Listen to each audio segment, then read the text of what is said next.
Hello, my friends. How do you do, fellow kids? How's it going?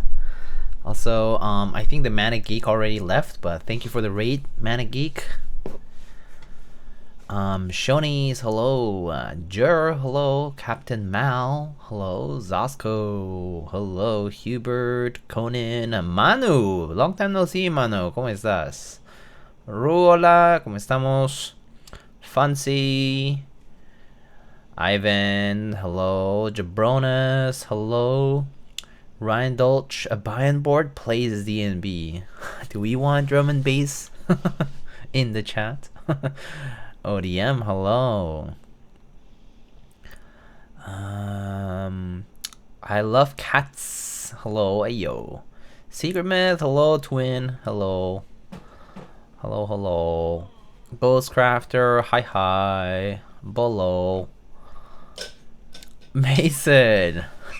Game plan. That's all right. Gotta go. That's a good copy pasta. Dynamite Dosa. Hello. I actually like that username. Dynamite Dosa. Sounds good. Mano, muy cansado, pero bueno, mucho trabajo. Ocupado. I see. Bowl. Hello. Play Baion's EP. Oh. Is it on like Spotify or something?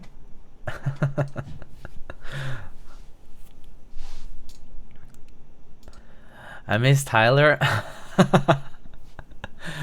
Tyler, aka Colorful, aka Tyler 21 Pilots, aka Colorful, aka a bunch of other names, aka Can I pay with Amazon gift cards, or something like that.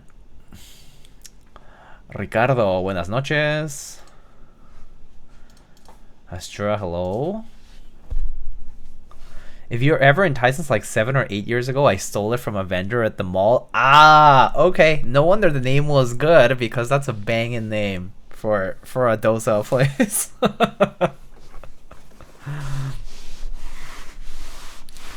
Yo, only the song Brain seems to be on Spotify. Oh, too bad. How fitting.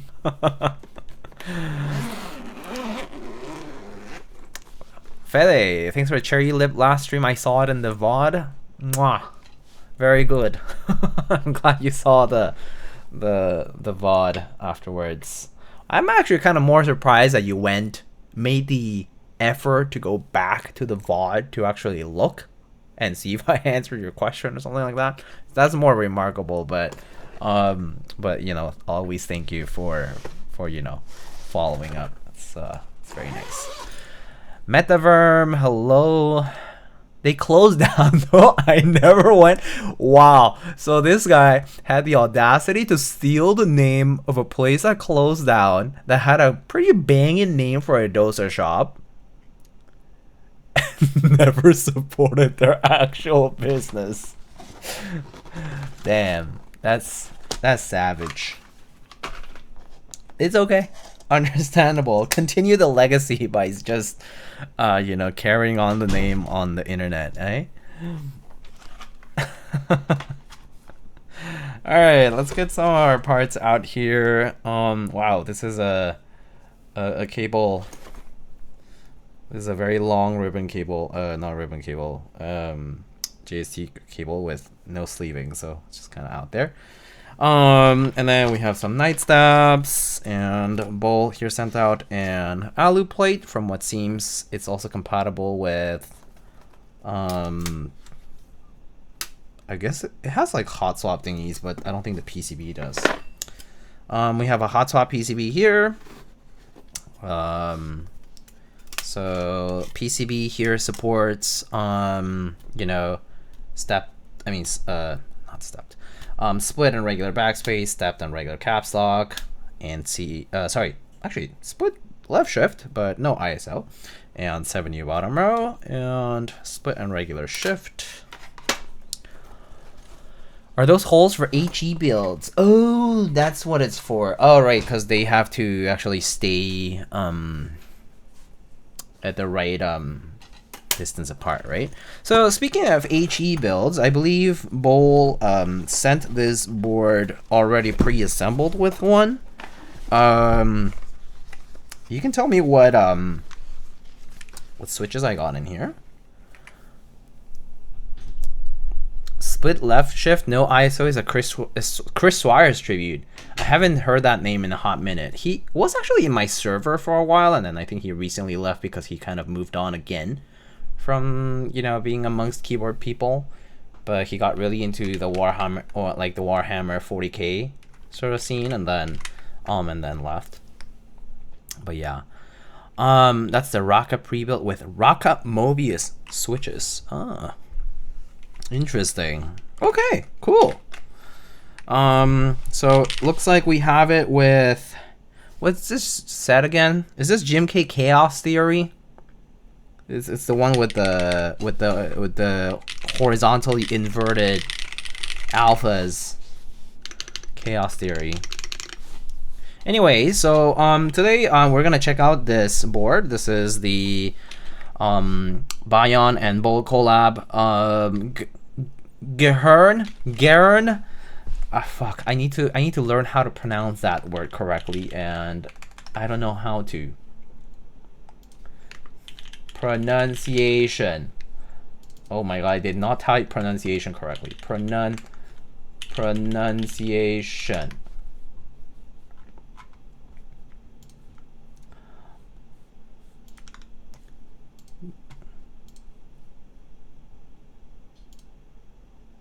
Gehirn. Okay, Gehirn. Okay, close enough. Gehirn. Jerry. How to speak Gehirn? Gehirn60. Oh my god, it's a 60. Anyway, yeah, that one. So pretty neat. The back has the sort of the alien looking weight here that the TKL had, and you know, has the big engraved name on the back here. Oh, interestingly enough, it's a right side USB port. That's kind of interesting. That's fairly rare for 60%. I would say 60% is typically you'll either find it on the left for like poker style cases and in the center for most others, I would argue. Cerebro60, yes, or that. But no, these switches are nice. Right side USB objectively wrong. You could say it's not right. Sorry. I will stop. Okay, so maybe let's just try this build out first, and you know, see what this sounds like. This is what the, what is this? Rakka pre-built with Rakka Mobius switches. I was like, oh, I'm gonna plug it in right here in the middle.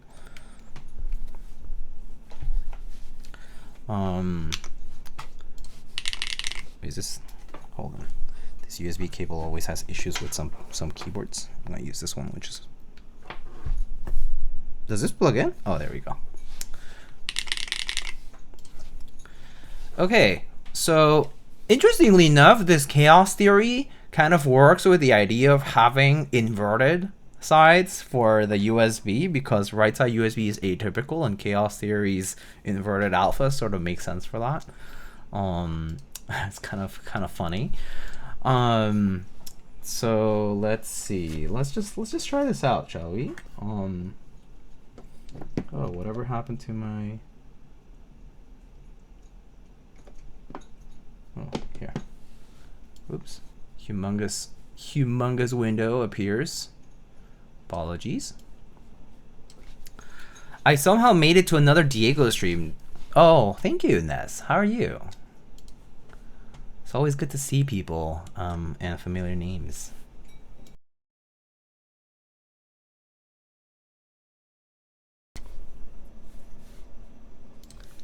All right, so I think I'm unmuted again, right? So let's just see how this this is the HE build that's currently on it. Rakka Mobius switches. So this is Rakka pre-built with Rakka Mobius switches.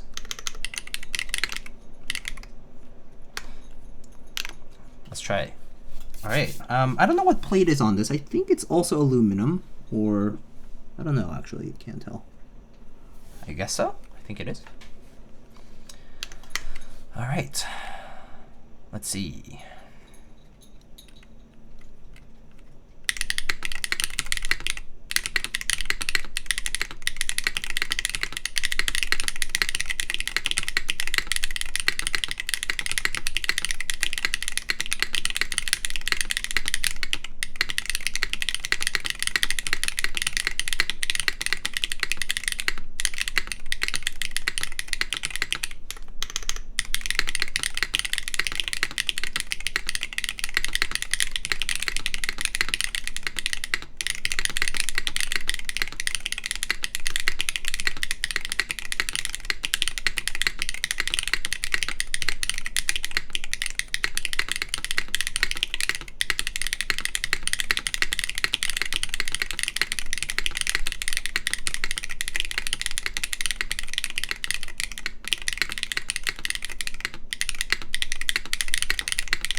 That stab feels a little stuck.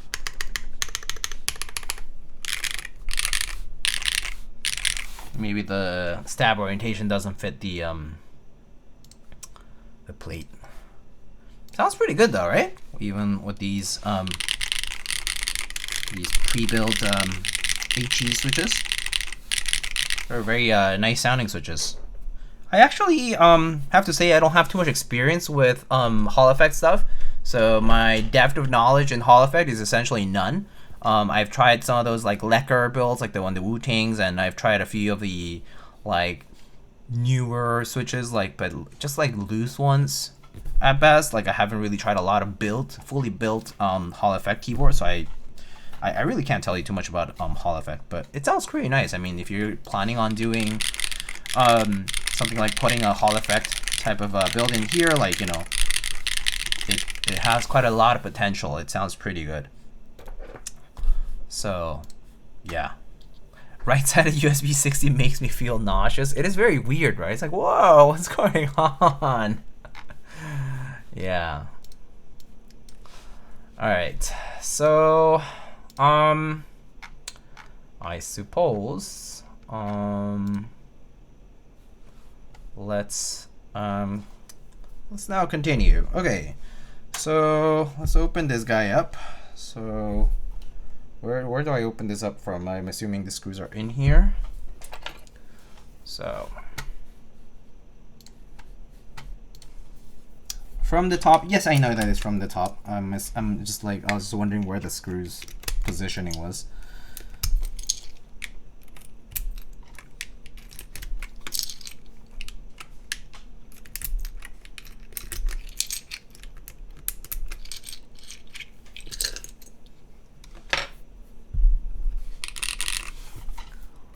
Okay, and looks like I got some, is that T8s maybe?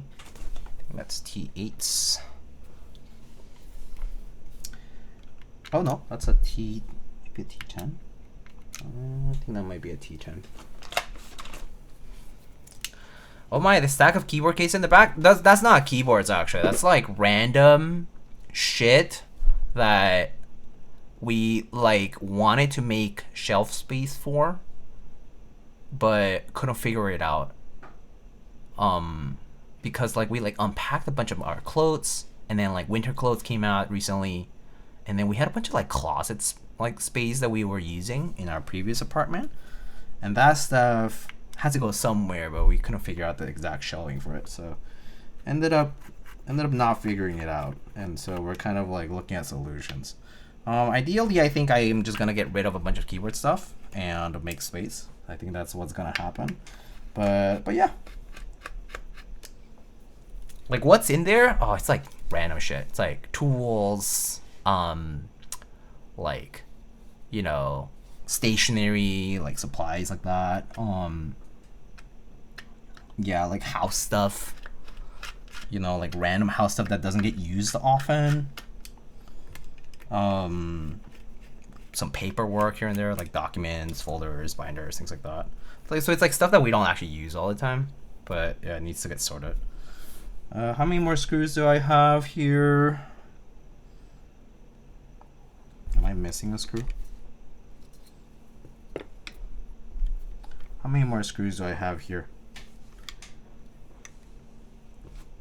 Can you flip it so you can see the butt? Yeah, sure. This is the Mechameleon case. So it has like a sort of like this cool color shift effect. You have to shake it a little. Ah, okay. Let me try to see if I can like make sure they actually come off from the socket. And then I'll shake it up and see if they just fall off.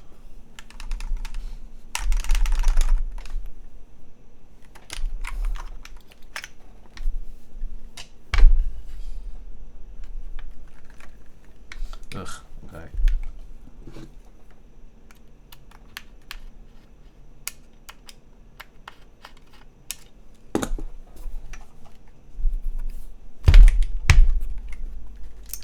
There we go.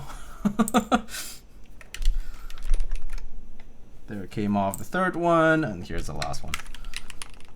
I think the last one might just come off if I just use the screwdriver and then just carefully dislodge it. There we go.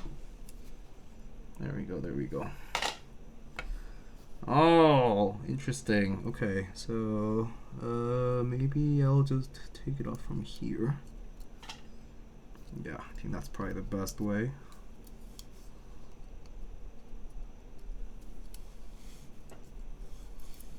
All right.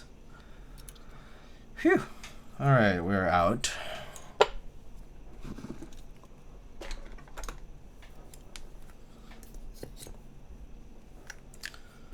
Okay. So now, this is the Rakka stuff on this. So let's take that off from the board.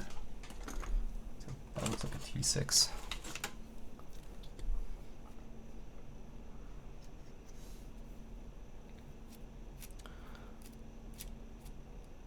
Does Bayan know that he uses the same font as Bjork? They must be the same designer, no? No idea.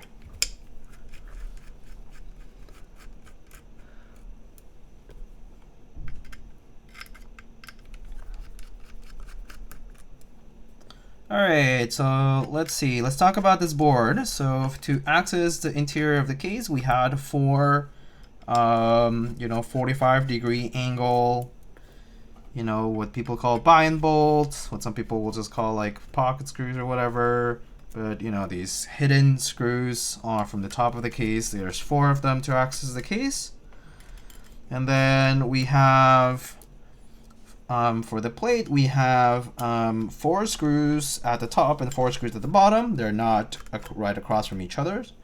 So there are four screws for the plate at the top, sort of like spread around the top with a bigger gap in the middle. And then we have 2 on one side of the spacebar and then 2 on the other side of the spacebar, more or less, to attach the top mount plate. So, as that implies, the construction, or rather the assembly process for this board is going to be top mount.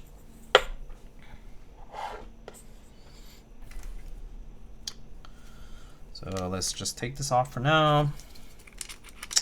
I'll put the keycaps back on this so that I don't lose anything.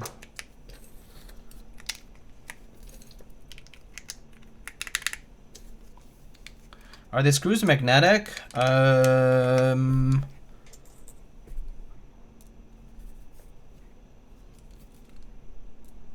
Wait, wrong screwdriver. I don't think so. I think these are just regular steel screws. That said, also my screwdrivers are not very heavily magnetized. Well, these are magnetic. These black ones, they stick, just a little, but they stick. But the K screws aren't, I don't think. And the screws can be magnetic for HE. Oh well, there you have it.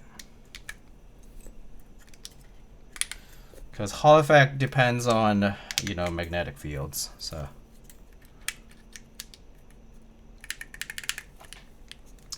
Okay, so I'll show you guys the internals of the board shortly. Just gonna have this here so I could just take it away.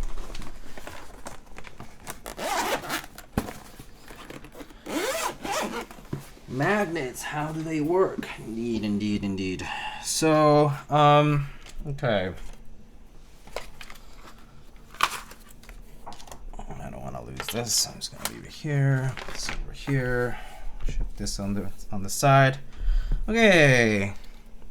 So let's talk about the internals of the case. So we first have the top case right here. So this is a WinKey case. So in essence, most things here, actually, you can kind of notice that the two screws on the top side are going to be a little bit closer to the center. The two screws over here are closer to the edges, and it just sort of, you know, fits right along like that, right? So it kind of fits just like that, nicely onto the bottom case. And so this one is the Mechameleon coating. So it's this kind of like cool, very cool color shift coating. It shifts from, I would say it's like green, yellow to like red, purple, burgundy almost. Like in some cases you can even see like brownish tones to it. But it's a pretty pretty heavy kind of color shift. So depending on the angle, you will see very, very different colors. Pretty neat. So once again, top case you have, sorry, that's the bottom side. Top case you have 4 screws lining the top for top mount, and then 4 screws at the bottom. They sort of leave the spacebar alone for the top mount plate to go. And now let's look at the bottom case. On the bottom side, we have sort of this kind of like weight cover for the daughter board area. So for the daughter board cable area.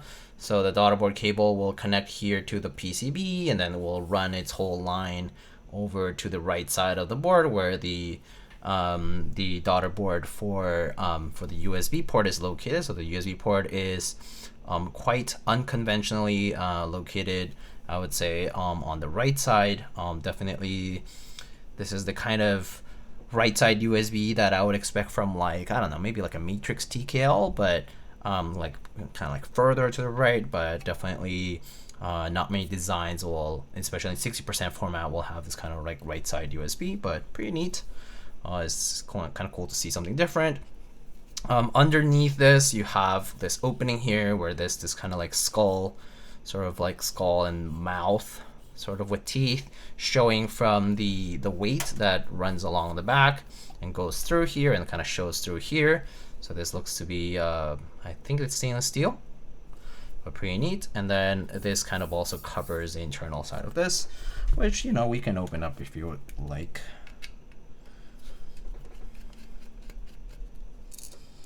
And we can kind of open up this part here.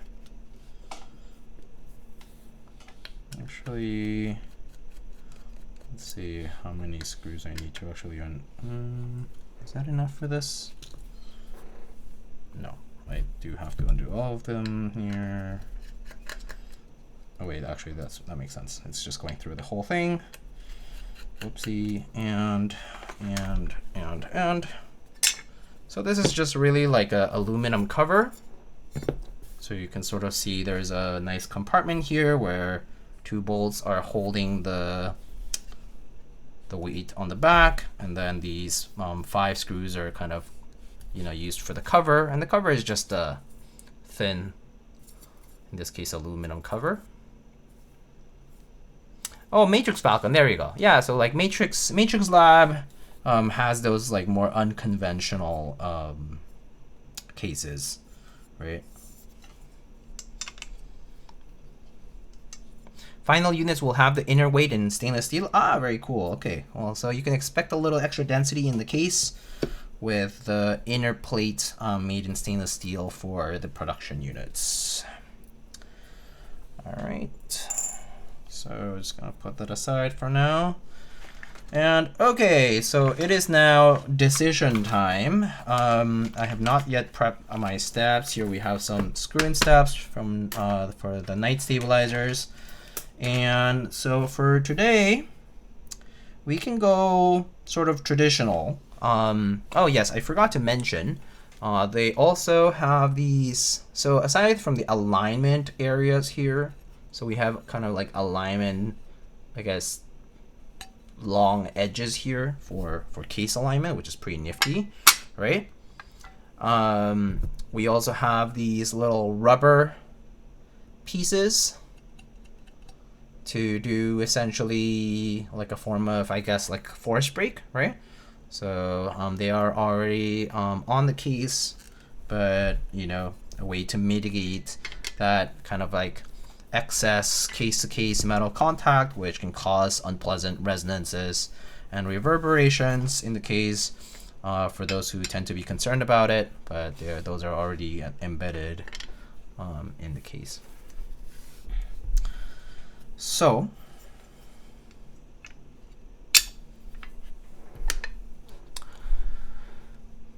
you can remove those too. It's great without the force brake. Oh yeah. Oh cool. Well, you know, I probably would just leave them, but yeah, of course you can remove them if your mind so desires, if your heart so desires. All right, so as I said, it's choice time, and I was thinking of maybe just going classic for today. So the choice is going to be abundantly clear. We got some Cherry MX Black on aluminum, and we got some Cherry MX Brown on aluminum. Wow, difficult choice. Wow, so adventurous. It's Cherry once again. But if you would like different switches, I'm more than willing to take some of other switches. But I figured, I believe I am the first to stream this. Aside from, I think, a few of the European creators who might have some content out pretty soon. But whichever way.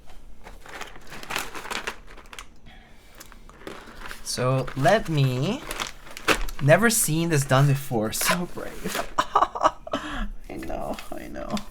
Clap, clap, clap, clap, clap, clap.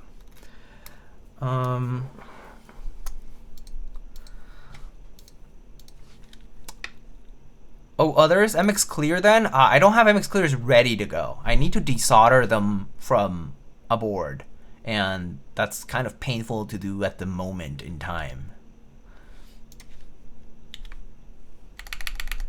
All right, let's do, okay, fine. I'll give you another choice. Let me pull up my switches here. I also have, that we can currently use. Wait, I already put, these are here. I also have some Gateron, or not, Gateron made, I guess, Everfree Curries, Everfree? EF Curry. I also have Gateron made Gat Consus. Those are these full travel linears that are kind of like, the way I describe it would be like, it's like a kale cream, but not a kale cream. It's just like that, like very like loud sort of sound. Pretty neat switches actually. I actually like those a lot. That I could also use, but they're both linears. Let me see if I have anything in the tactiles. Yeah, I think I do have some clears and purples, but they're currently in use. So I need to get those out of a board, but they're all soldered right now. Yeah, I have some long pole Texies as well, tactiles. So that's all I got. All right, I'll do a poll. So switches on aluminum full plate, right? So I have MX blacks. These are obviously lubed and film, and MX browns. We got Ron Kontu maybe, and what did I suggest? EF Curry. EF Curry. These are all lubed and or filmed, as needed.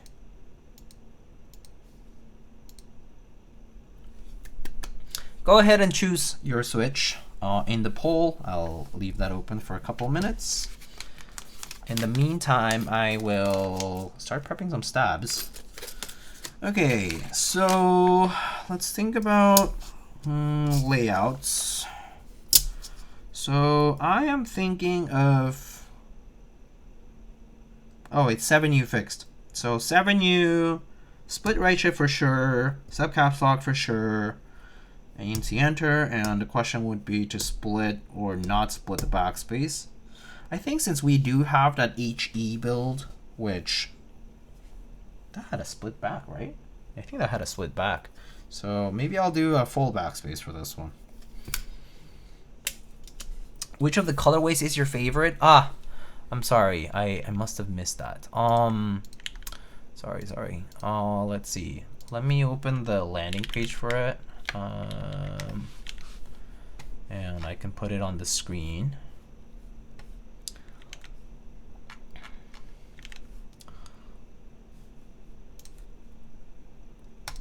Okay, so Gehirn60 designed by Bayon and Bowl, managed by Control. Two of whom are here. Bowl and I think Manu are here in the chat. 6063 aluminum, brass, and stainless steel materials. There are 6U HKB, 7U HKB, win key and win keyless. Literally every combination possible. Pretty cool. Then we have typing angle is 9 degrees. That's a fairly steep typing angle. I actually did not notice that. At first I thought it was 8, but it is 9. Okay, very nice. 17mm front height, pretty cool. 1.2 kilograms unbuilt. Top mount only. How base is that? That's very cool. Then PCB is FR4 1.6 mils. Designer is Gondo. Compatibility over here, and then Gehirn60 uses a classic top mount with small relief cuts at the mounting points. Top mount ensures great compatibility with MX, HE, and EC PCBs, as well as providing a nice and loud sound profile, which we do confirm to be the case. The HE build sounded nice and loud for sure. Managed democracy prevails once more. Oh no! No way! Okay, MX Black it is. I actually lubed those pretty recently. So plate options, we have alu PC, polypropylene, what's PEI? I forget what the exact acronym stands for. It's like some kind of plastic, right? And then we have carbon fiber, and then there are Rakka pre-built options, as well as 7U Venom plate in aluminum for if you want HE options. There's also going to be EC with stainless steel plate options, which is pretty cool. Vendors, there's a ton of them. Bowl is the one that I'm working with right now, but there are many others like Delta Keyco and Keeps and Cables, Prototype is, Keybay, and so on. Timeline, it starts in 2 days on the 15th of January. Poly extra insane. Polyetheramide. Okay, polyetheramide, I guess. And then runs for 1 full month until the 15th of February. Fulfills in Q3. Pricing is between $225 and $250. Well, I guess I'll just say $225 to like $275 for the MX kit. For EC and Rakka, which is the pre-built option, can go all the way up to $420. Kit contents, blah blah blah. I'm gonna skip that. Okay, colorways. So we have the Mechameleon option here. Is the one that we have. Is the color shift Cerakote top and bottom. I like this one a lot, to be honest, in person. Then there is Meteorite, which is sparkle gray top and bottom. Oh, ooh, that's kind of cute. pretty cool actually. Sparkle gray is nice. But I do tend to find some of these coated cases, especially in gray, to feel a little bit more flat looking. But I guess the sparkle is to help with that. So that's a nice color nonetheless. I imagine a lot of people might pick this. Then we have containment, which is this green anno. That's a nice green anno. That's like almost looks slightly olive. It's a nice green. Then there is, ooh, that's a very vibrant blue. Anomaly. Okay. Blue, green, and then we have acrylic sandblast the top and bottom. Pastille, teal, ooh, it's anodized teal. Ooh, and that render with Divina Papaya looks pretty damn nice. Ooh, anodized teal. Ooh, anodized teal is very pretty. Very, very pretty. I prefer anodized to like teal or like turquoise kind of colors like this. I prefer anodized over coated because coating can make it look much flatter, although flat colors can look nice in pastel. And then gambling ages. Aged aluminum top, aged aluminum bottom. Oh, interesting. That's kind of cool too. Well, I think if you want the more rustic look, I would go for this one for sure. But oh boy. Oh shit. Let's say like if I didn't have any of these colors. Oh man. I would lean towards, frankly, I would personally lean towards the green or the teal. Teal if I wanted something fun. Green if I wanted something that kind of works with a lot of different things. The blue is just kind of very vibrant. This blue is kind of like the Ferrari red type of vibe, where like it's such a strong color that it only works for very specific scenarios, cases. So it's like unless you really exactly want that, it's a little difficult to work with. The sparkle gray is also going to be very versatile, but I'm not sure how much the novelty of sparkle would last on me. I think it would look cool at first, and then it would kind of like I'll get past it, you know. So, yeah. And then the Mechameleon actually is probably my second top choice, like outside of the anodized options. So I actually like the Mechameleon quite a lot. It's just pretty playful, but because it looks different in different angles, like you can kind of keep it relatively neutral too. It's fun. It's like probably one of the most fun like Cerakote options out there, the color shift ones. But this Mechameleon one looks pretty nice because it also leans with a lot of that like brownish, yellowish kind of tone in certain angles, and so it can be also pretty versatile. Yeah, but I think yeah, the top three are like that. It's like I would probably say green, teal, Mechameleon, and then probably gray, and then blue, and then gambling ages, and then sandblasted acrylic. Yeah.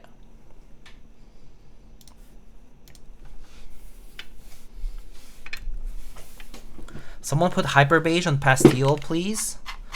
Who is doing that one? No one's doing it. The protos right now are Mechameleon. Alex is doing gambling ages with Heavy as well. Meteorite. Yeah, no one has a pastille one yet, unfortunately. So I don't think I guess there's no protos yet. He is doing it. Oh. The one that has a pastille proto. Yeah, do it. Alright. Mix blacks it is. Let's prep these stabs.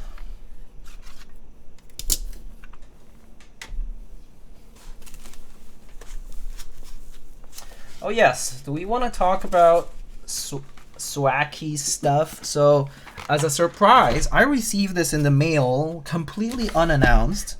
And I asked Bull about it, and Bull was like, it must be the Swackies key set. And indeed it was. I received this box, and I was like, I did not order anything from Swackies, because if I order anything from Swackies, it's pretty expensive to have it shipped.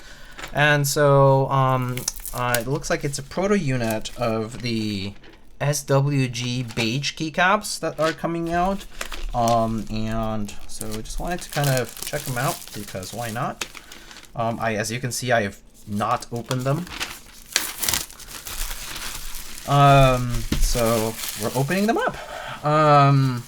So I have all the kits. I have the tulip kit, I guess the numpads, the numpad. I don't think I need to, well, I'll open a numpad too, but let's check out the base kit first. So let's just see the packaging. The packaging is a standard, you know, box, paper, cardboard box. And you take them out, and the trays kind of remind me of the, like, is the PVT fans cases like this, like the ones with the lid like this, but it has a Swackies logo on it. Is this PVT? I believe they are a mix, right? It's like a mix of ABS and PVT, right? It's technically, I think, double shot ABS, and then it's full ABS. Yeah. And then for the tulip, they did this cool hybrid way of doing it, so that they could actually manage to do the multi-shotting process permanently instead of doing UV printing. Something that you can read about on the page that they put out there.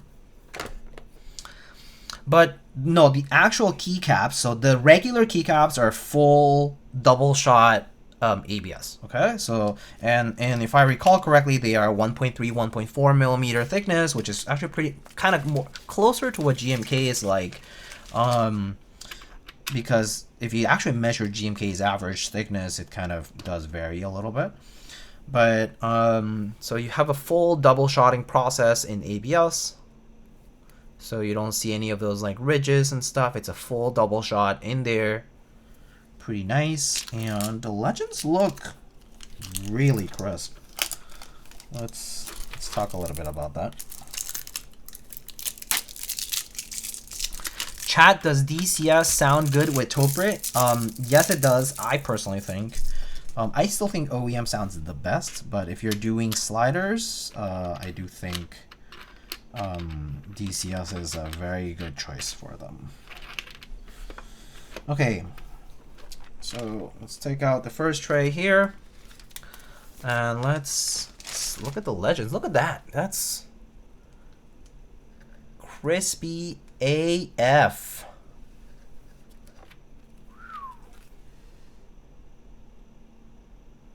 That's nice.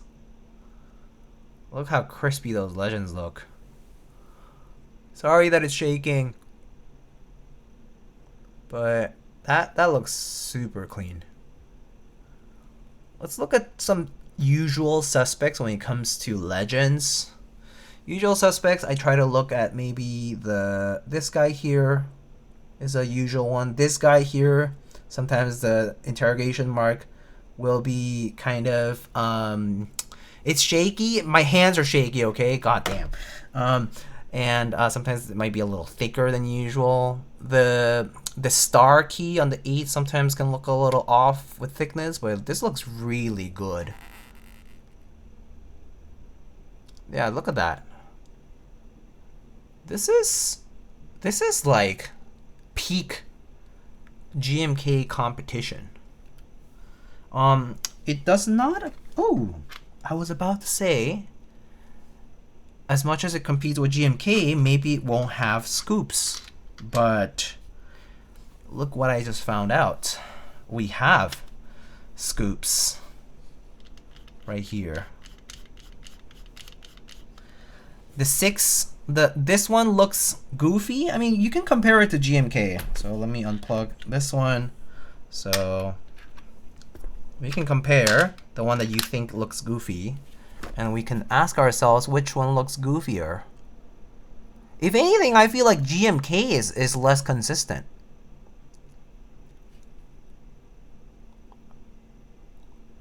right? GMK's is a little thicker, actually. The Legend. The Legends are slightly thinner on the SWG, but they nonetheless look quite clean. I personally am not complaining for the quality of this. It's really damn good. The bars are, I would say, they're sufficiently prominent. Like, you can feel them for sure. They are a bit on the soft side, I would say. They're actually a little less prominent than the ones I feel from GMK. I think GMK tends to have much like sharper edges for these bars. If you're a bar user, the scoops are a little bit, I would say, a little less pronounced than GMK's scoops, but nonetheless scooped enough for you to actually notice them. And now we can talk about compatibility, but yeah, this is 50 bones indeed. So for the price, this is like really fucking good. And it comes in a plastic tray, by the way, which us old GMK lovers understand how we switch from plastic trays to not plastic trays, and now we have plastic bins or plastic bags to contain our GMK sets. So, you know, but anyhow, yes, really clean.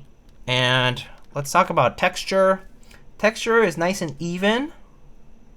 It definitely feels smooth to the touch. It's quite similar to a new GMK set, maybe slightly smoother, but very nice to the touch. I'm sure this would obviously eventually shine and wear depending on how you use them, but compatibility wise, you have everything. You have nav cluster keys, you have ISO stuff. There's actually UK ISO support over here. And then we have, mod pipe, step caps lock, 1.5U backspace. We have our 65% column keys. You even have alternate 65% column keys. You have 40 support over here, as well as, full touch control, ISO support.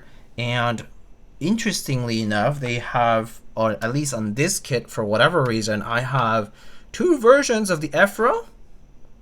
I have two versions of the F-Row for whatever reason. I have one mod colored and one not mod colored, like off colored. But I don't know why. Maybe that was a mistake and they added it afterwards, the fixed ones. But pretty cool.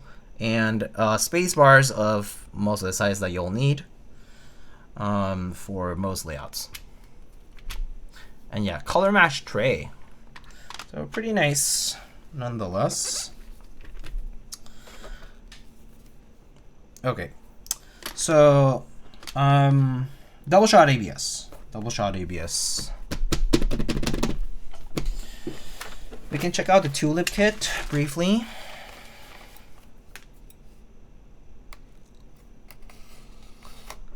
Two-line caps lock, but one-line print. Wait, what do you mean? I did not see that. This? Oh. Two-line caps lock. Oh, but one-line print. Oh, you meant the print key, like the print screen.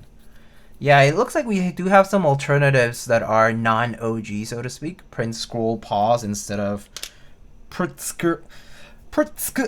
scroll and pause, or scroll lock and pause rather.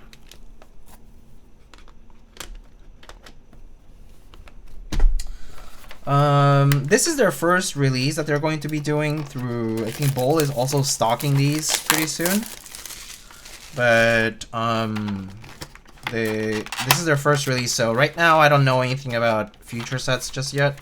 All I saw was the beige one. So let's take a look at the tulip kit.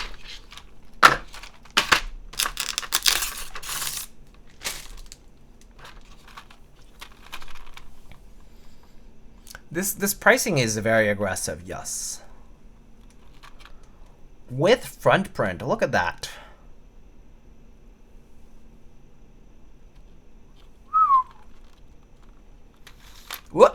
Sorry. But wow.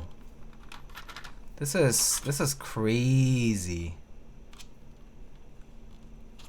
It's not pad print. It's not pad print. It is a combination of dye sublimation and double shot. Yeah. You can read the product description on their website. I'll pin that in the chat. There. Swagkeys.com products SWG beige. But they basically did the tulip keys in such a way where you end up with no UV printing at all. So there's no raised legends here.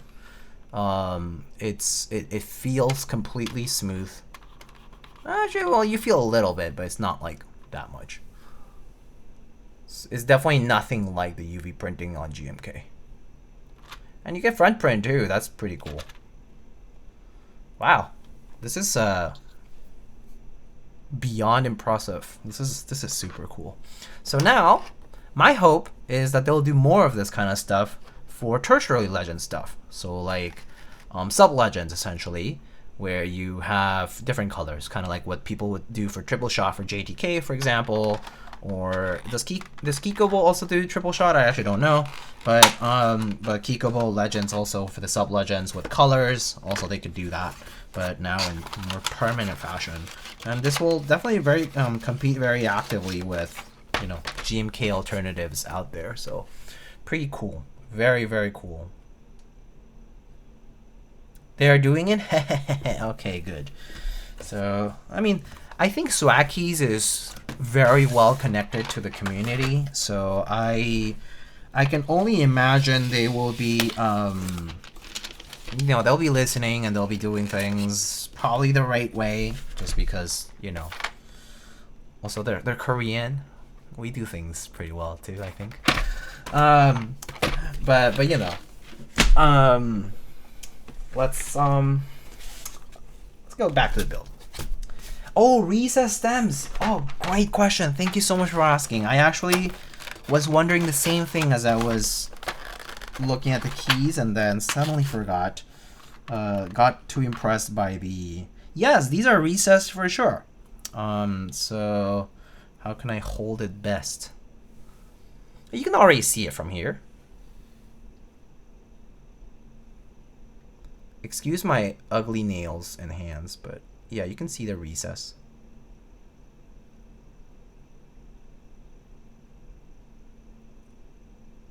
Very nice. Apologies for the shaking. But yes, these are recessed stem as well. A very strong competitor has entered the market.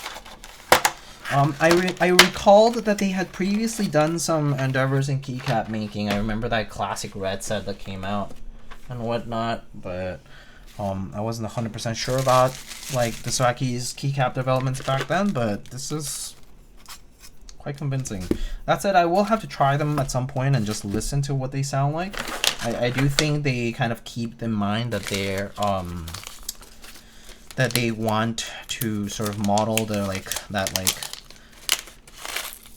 kind of like somewhat high pitch, I guess, sound signature that the ABS double shots tend to have. So I'm sure they'll sound more similar to that than not. So we'll see whenever I try them out for typing. Okay.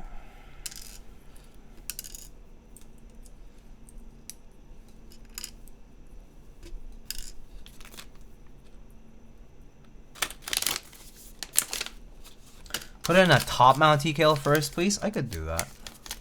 Why is recess stems a good thing? Oh, so someone can explain, but basically, yeah, keyboards are designed with like original Cherry profile in mind, which is like GMK's profile.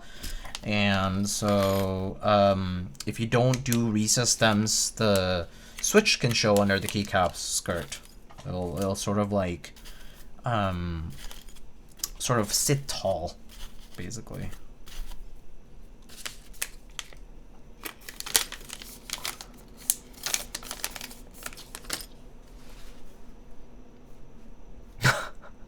That's an emote.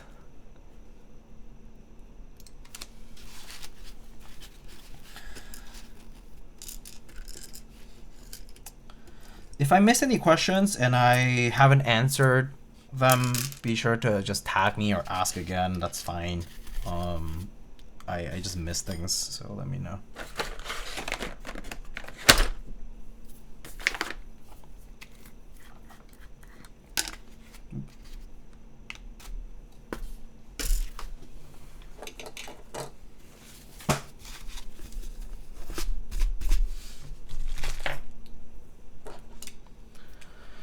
What do you have for dinner?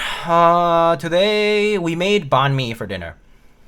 We bought some liver pate, and on the way back from work, I got some veggies and French baguette, and we toasted it with some mayo and butter, and put some pate and some deli meat and some carrots and cucumber and cilantro and a bunch of other things, and ate that. It was very good. It's very yummy. Great dinner, great dinner.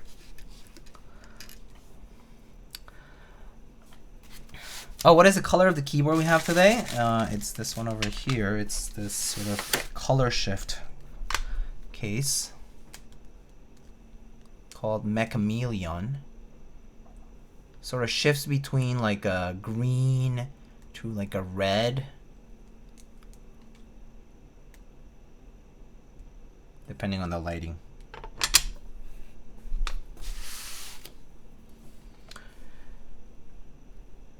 You gotta try banh mi code in Manhattan for banh mi's. Top of my list. Banh mi code. Where is that one? I think I've heard of that. Did I hear it? Did I hear about it? Because I was looking at Made by Musashi's page, and they're like talking about it. I think might have been.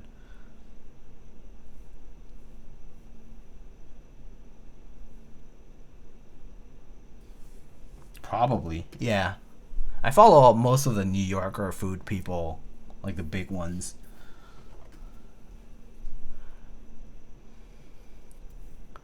Does the 625 come with off-center stem as well? You know, for the 0 people putting this on the 356 mini, I'll check.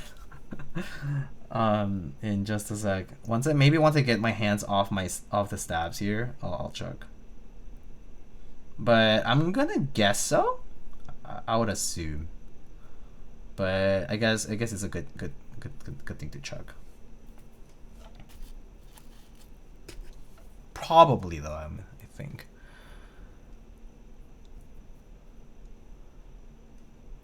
This is the location I go to.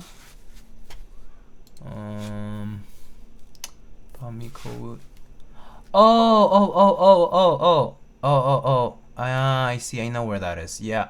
Let me actually look at the interior of this. I know the place. I haven't been to this one, yeah. I haven't been. I've seen it. I've definitely walked past it at some point.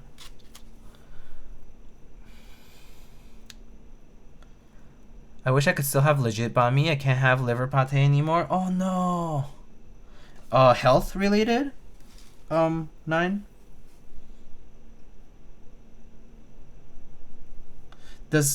What's particular about gout? Oh, that makes sense. Yeah.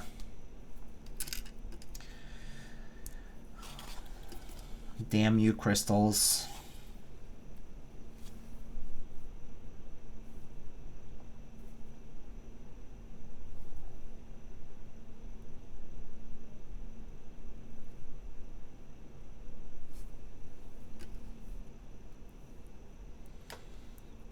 Ugh, yeah.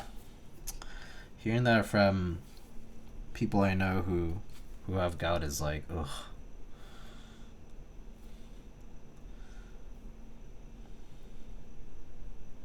That's a bummer.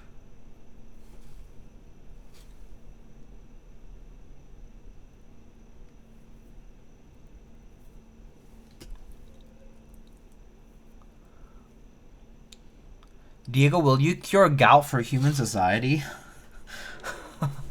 I mean, gout has solutions, but it's mostly like changing lifestyle, unfortunately. You know, they are acute treatments for gout, but yeah, it's never a pleasant thing. This is like asking me the question if I'm gonna cure like things for like gluten-free people, you know, because like gluten allergies can be so terrible. People like, you know, celiac or like just like, yeah, it's equally awful, I feel.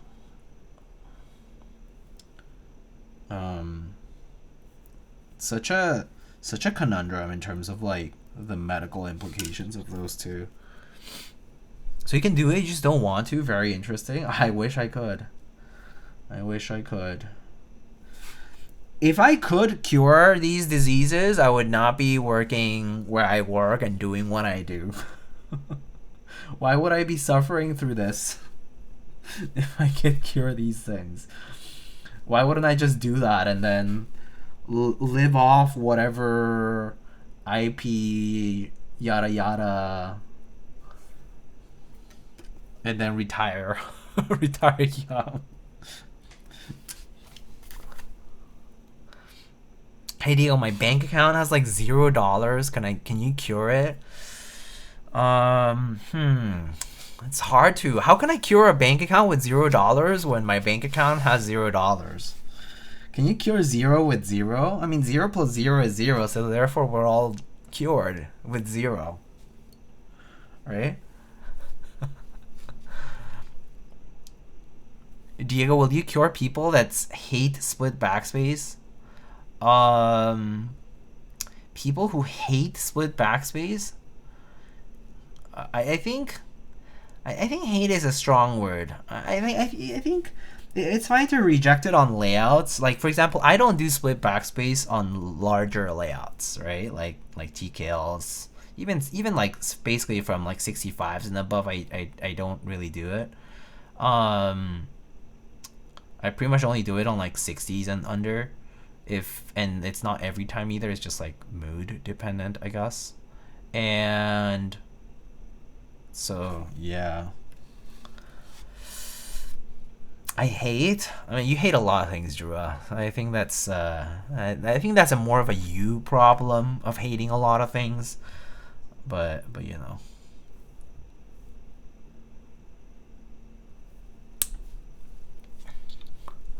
More money, more problems. This is true. This is true. Keep them accounts empty in terms of cash, and you know, just have assets that you can convert to cash when you need it. All right, that's a strat that the rich people kind of live by too, right? Like, they don't necessarily all have tons of cash. They just have like assets that they can convert to cash when they need. And when they need is like a rarity, right? If you're truly like wealthy or whatever.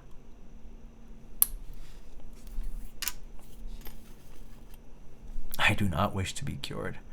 Diego, I'm GMK Tokyo Nightless. Can you cure that? Oh, that one's easy. Miami Nights is a better set, so Tokyo Nights less. You can cure that easily. Yeah, just get a different set. There's better sets out there than Tokyo Nights. Yeah. That one's easy. Just get yourself some better sets.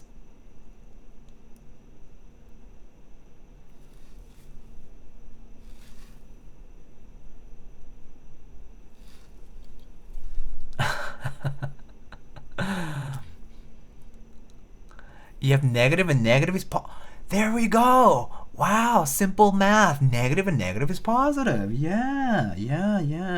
Good thing I paid attention and, you know, like, for multiplication, I guess.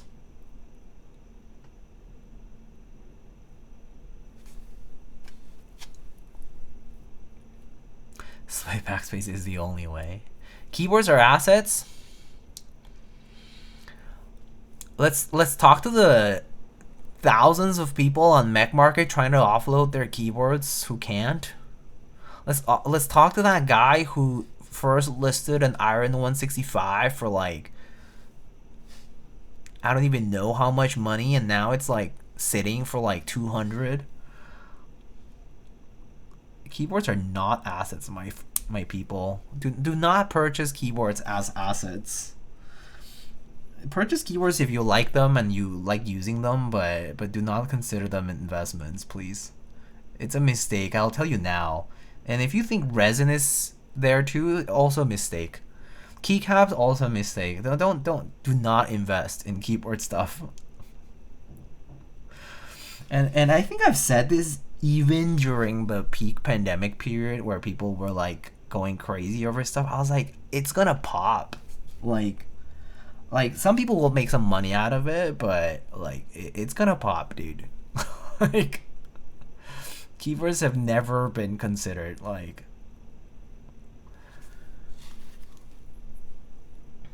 fucking buy me out. Yeah, duh.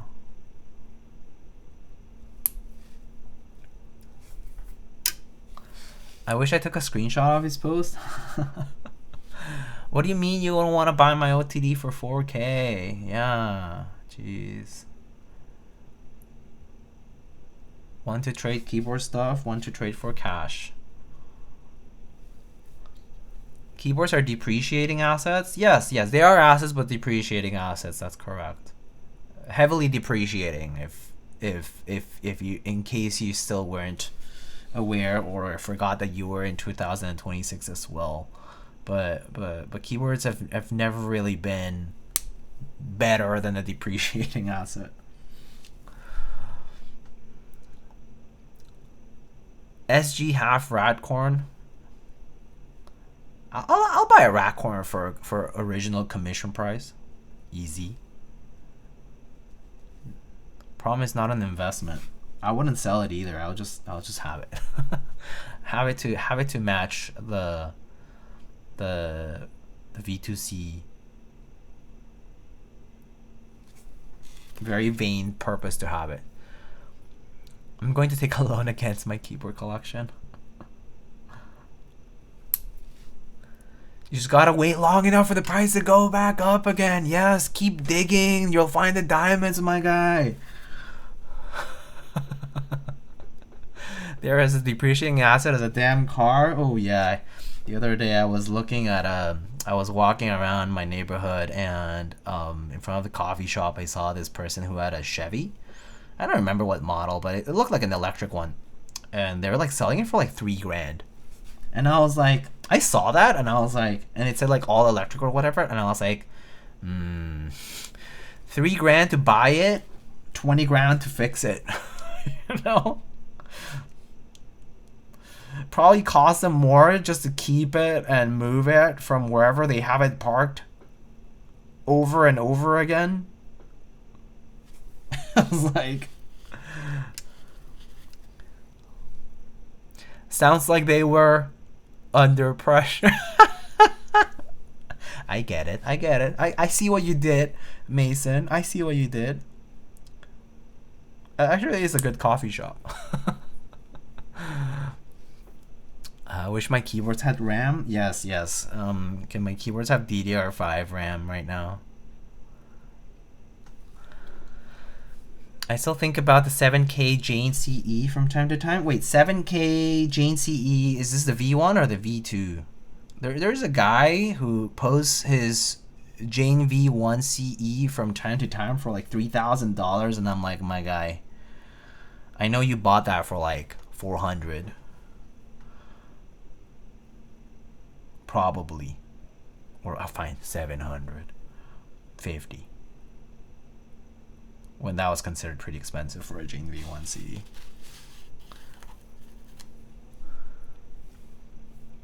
What's that brass bottom Noxray someone sold to China for 5K? Vulcan? Damn. 5K? That's crazy. Wow. $5,000 for a 60%? That's not like the OTD? It's something. The cheap cars are where it's at, especially where they collect property tax. I wish I had my high school car. this song slaps. Do you guys know this song? Oh, Humming Urban Stereo. Damn, that's a throwback.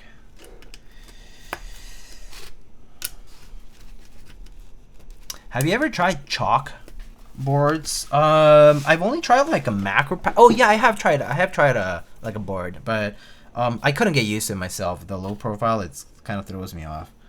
And it was not like a layout that I would personally use.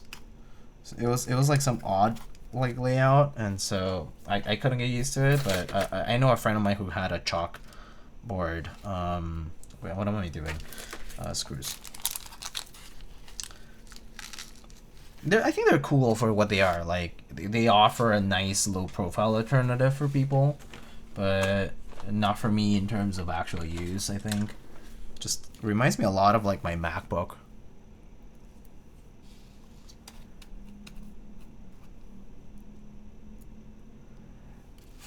The F18X V2 Unlimited group by and its effect on the keyboard scalping community. Did it have a big effect? I do wonder that too.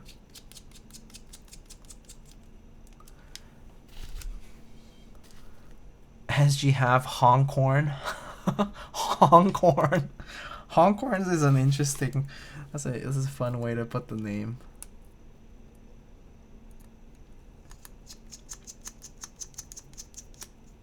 Like a German car, easy to buy, hard to maintain. That is true.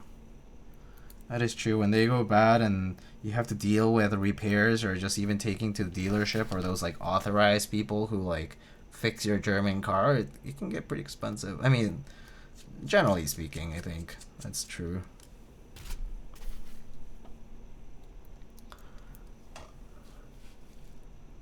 Is that the dragon corn? No, I think what Mason's talking about is the Hong Kong commission. It was like there was like a blue one. Yeah, was it two different blues or something like that? But it was the HK corn, Hong Kong corn, like unicorn. And that one was it was pretty. That one was pretty. I think I like that one color wise, one of the best ones in my opinion. And then the Radcorn I would just want for pretty vain purposes, which is that it matches the Jane V2C, right? But yeah. Blue lilac and then a 1-of-1 black one. Whoever got that 1-of-1 black one, honestly, they made a mistake. They should have gone. They should have just gone for the blue one. I think the blue one and the lilac one are like infinitely better than getting a 1-of-1 black one. As much as people are like, oh my god, but it's 1-of-1 and it's super limited. I'm like, but there are better colors.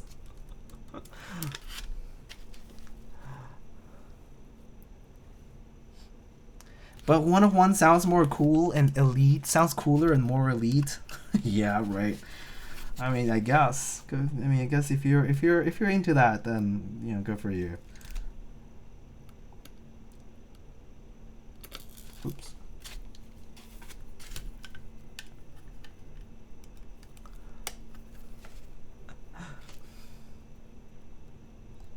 But I think just like in terms of the way the design looks, the Hong Kong like wheat and stuff, that particular unicorn, yeah, black doesn't suit the design.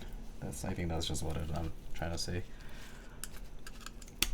I have a 1-of-1 modded HKV as in I did unspeakable things that no one else dare do to it. Is it, first question I have for that is it still functional? And number two is, despite unspeakable things, does it still work like you intend it to work? Like, well, do you use it, or do you did it just get ruined? Is it my daily workboard? Oh hell yeah! Workboard, HKVS workboard. That's pretty goated. Love that.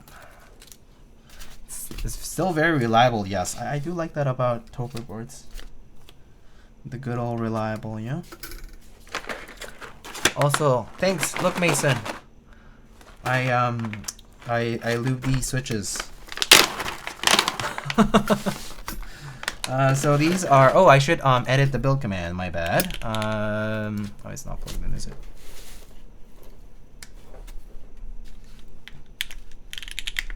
I just want a toper board that can use GMK keycaps. You should do Dynacap, right? Dynacap has the option to use stuff with no interference, right? But it's kind of expensive, I guess, if you think about it that way. With we're doing Cherry MX Black switches, and these are what is this? Lubed with TriboSys 3204 with 63.5 grams swag key springs and TX films, I think. Yeah. Hey, there we go. Metakeeps on the way for even lower pricing. Does the same thing as Dynacap. There we go. I have people who are more well informed in the chat than I am about the aftermarket or custom EC scene, I think.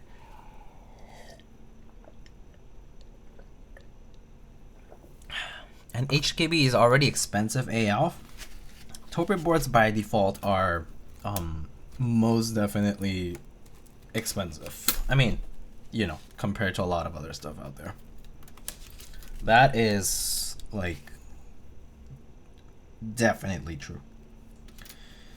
Whoever says that an HKB is not expensive, relatively speaking, is... yeah, I don't think they're objectively looking at it the right way. They are expensive little boards. But at least they work well, which is nice. Like, I still recommend them for a reason, right? Wait, full BS? Blasphemy? What do you mean blasphemy? It's fine. I have full BS right there. It's fine. It's gonna be okay.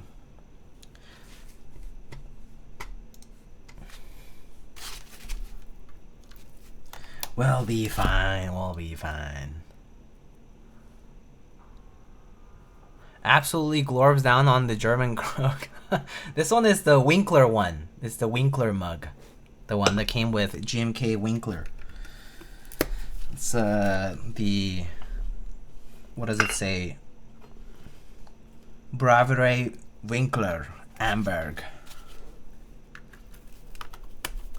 What's the color of the case? The case that we have today, it is the... sorry, I just have a bunch of trash here.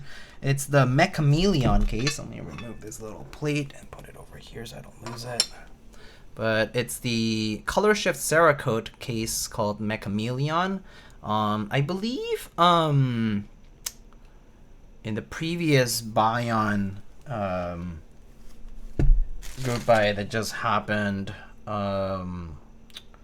what's whose name? Was it Scoop Bar? I think Scoop Bar had this colorway too. For the Synovia, right? Glitter Plum? Yeah, that's pretty good, yeah. Glitter Plum. Love that. Full BS, but BS is still binded to backslash. I know people who do this. I have friends who have done this since like 2016 or whatever. They're like, I love HKV too much, but I love the look of the TKL. So what I'm gonna do is I'm just gonna remap the keys to work like a split backspace board, but aesthetically it'll still look just as good as a regular TKL. And I was like, I think that's the best compromise right there. I think like if you can just get used to it and just use it that way, it's pretty amazing. Because then you have the aesthetics and the function. Performative key map binding. Sorry. Zoomers in the chat. You know, Gen Zers, you know, go away. We didn't talk about performative key map binding back then. There's no such thing. Performative, please. What does that mean? That phrase did not even exist back then. It was legitimate. And I also carried my Trader Joe's tote.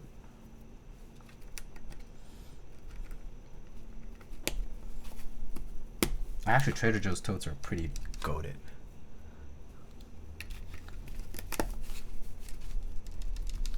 Performative zoomer self-projection. Zam.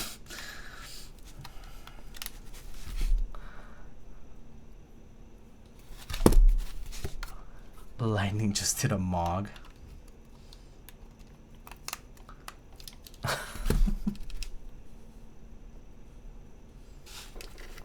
Oh, need to test my stabs first. Probably fine, but let's test them anyway.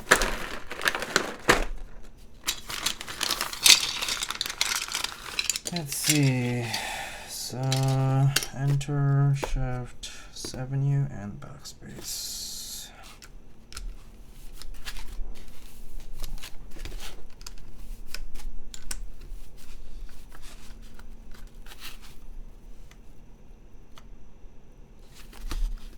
Oop. I think this one is not fully in. Ah, this. Oh, I see. Okay. I didn't tighten the screws on this one properly.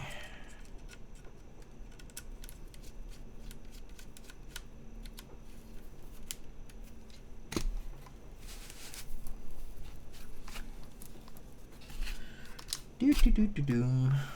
All right.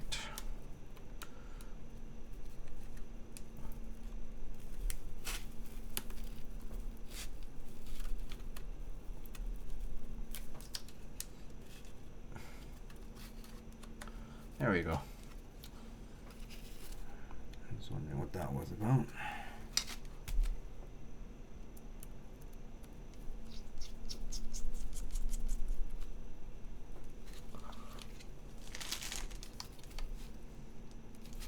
There we go.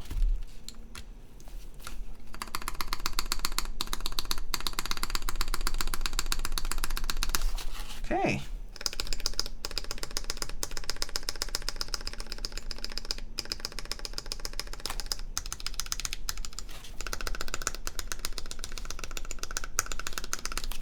Night stabs are so nice. They are so easy to tune.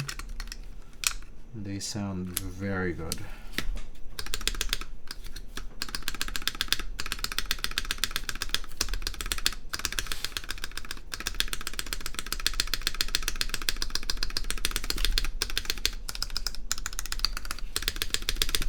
Okay. Perfect. Oh, that's an interesting interesting spacebar cutout on this plate. It's pretty much has no plate on this side. It's literally just a switch, and then it's just plate support on this side with a pretty big relief cut in there. I tried Type Plus tabs after using Knights for the longest time, and I want to go back to Knights so bad. Type Plus are too much work in comparison. I guess it's a lot of work because you gotta match the wire size to each other, right? I think that's kind of annoying.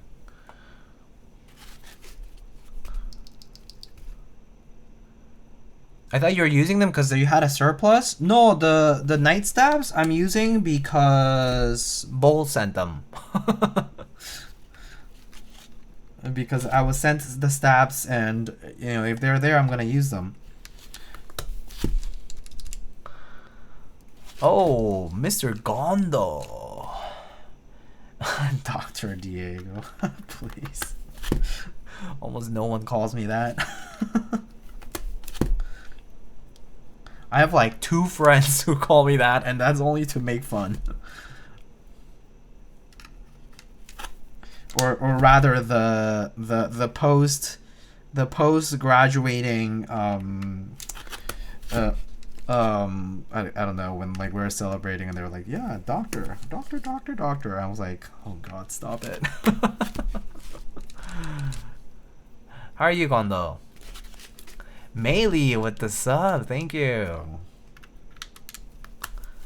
But yeah, I also enjoy Type Plus tabs myself, but it is a little bit of a pain to keep track of the sides. I think that's the only part that's kind of annoying, perhaps.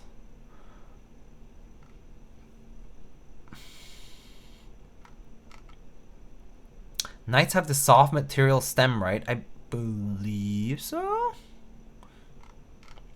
I honestly tune most of my stabs the same way, and it just kind of works. So I try to not deviate too much from what I can do well. So yeah, maybe I lube like cherry stabs a little bit differently, like just because they can be a little bit more like kind of like raspy almost, depending on the wire, but otherwise, like they're all about the same way of tune. A little less, a little more 205, I suppose.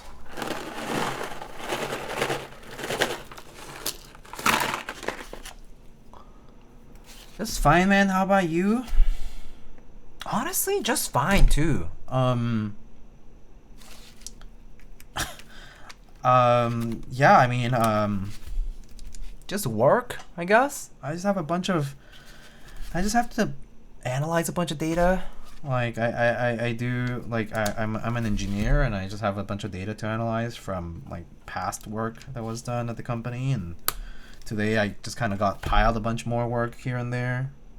So I just have a bunch on my plate, but other than that, like I guess I'm doing fine. Yeah, work is work.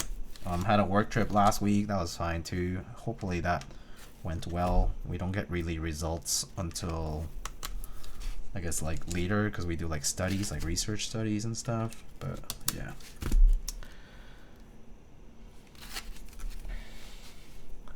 Wait, you're a doctor? I'm not an MD, but I do have a, yeah, I do have a doctorate. I'm not a medical doctor though.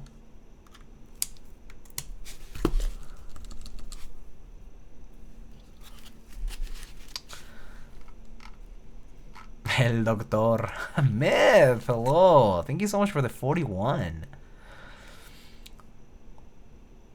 I'm the opposite. I tried night staffs and just didn't enjoy them as much as Type Plus. Oh. It's interesting to see people have different experiences to this day, because I personally feel like both Type Plus and night staffs are honestly so easy to lube, tune, and just stay right. I think they're just like very foolproof, pretty simple. They do need a little bit of a touch of lube for like the moving parts, but it's not that bad. There's a keycaps that have FOMO, GMK Splash, it's so good. I skipped Coniferous and I regret it. Hopefully there'll be extras for Coniferous. Horloge Fondue. Cool name. But yeah, I think Coniferous will have some extras. I mean, probably. So I would wait for that. You made COVID to raise the price of his collection. Right. Raise the price of my collection and then not sell anything. So smart. And then let it all tank. Oh, I'm so smart. Of course. Duh. Just make other people rich by making COVID. Oh, right. Right. Such a Samaritan. Such a good guy. And then I guess kill a bunch of people out there from a respiratory illness, but yeah. Do you have a special keyboard you use for work? I personally don't. I guess I just take keyboards to work, but I just have an HKB right now. I just have Toper on there right now. For a little bit, I took a JNV2ME, and then I decided I wanted to use Toper, so I just stick to Toper. So what's Diego's take on Gehirn? I have not used it more than like a minute on the HE build, the Rakka pre-build that was already on there, and it sounded pretty good, honestly. It sounded really nice. It's a top mount. It feels nice and stiff like a top mount, and it sounded very, very, very prominent sound, actually, very, very loud and full of presence, so to speak. But pretty nice typing, actually. Fede says, what do you call two doctors in the same stream? A paradox. Oh my god.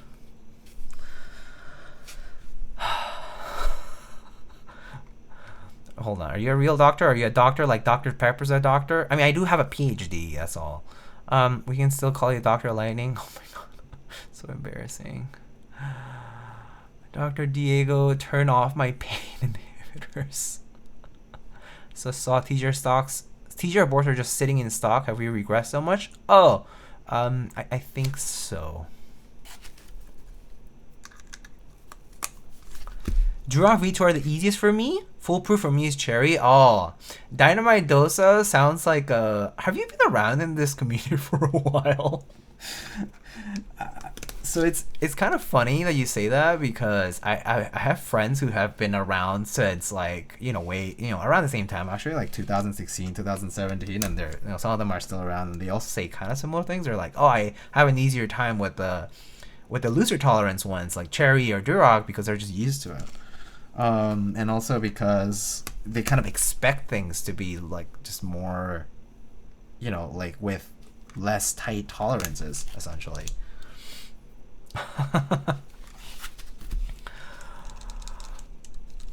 Don't even need to tune Type Plus, just need to lube them. Yeah. Like tune, loops, same thing, right? And do people consider tuning to be the whole like wire balancing and stuff? To this day, I have still yet to wire balance for my own builds or anything like that. I genuinely tried it once, and frankly, I don't know if it made a huge difference, but if the wire is bad, I just try to replace it if possible. Wire balancing is it feels like a very lengthy and painful process that need not be that way. What's the current meta for sound maxing my TKL? No clue.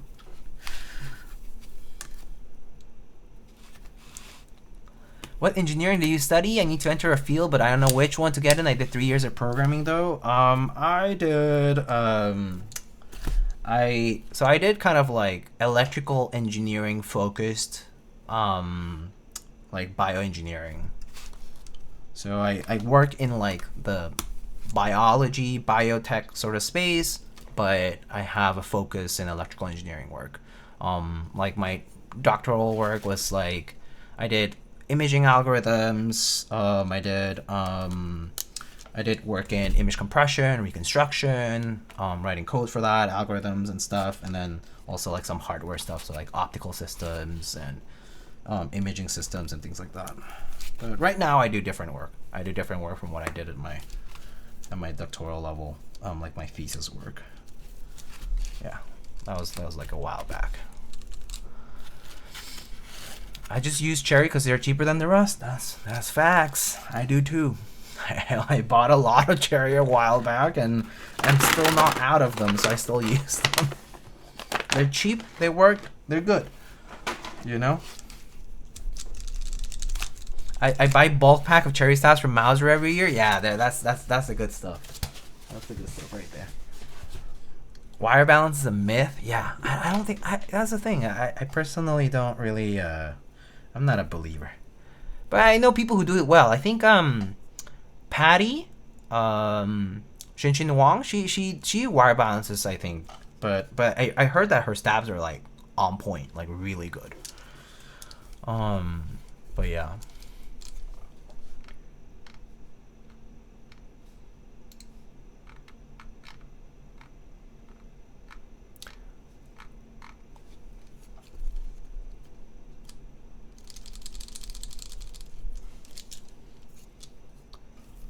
You should enter semiconductor. It's lit. Honestly, I don't know much about the semiconductor industry. As far as work is concerned, I don't know much about the work in that space. She's the last one in the hobby to do it. Yeah, might be, actually. Might be. Patty does wire balance, yeah. Wildcat is somewhere still wire balancing. I'm so sorry to my Korean brothers in the chat, if there's any, but that made me think of the image of Wildcat at the Korean Kundae, at the Korean military, balancing wires. It's like, everyone does their laps, training, working hard, and fucking Wildcat is like balancing wires, dude. Like, damn. Like, it sounds awful. Sounds awful.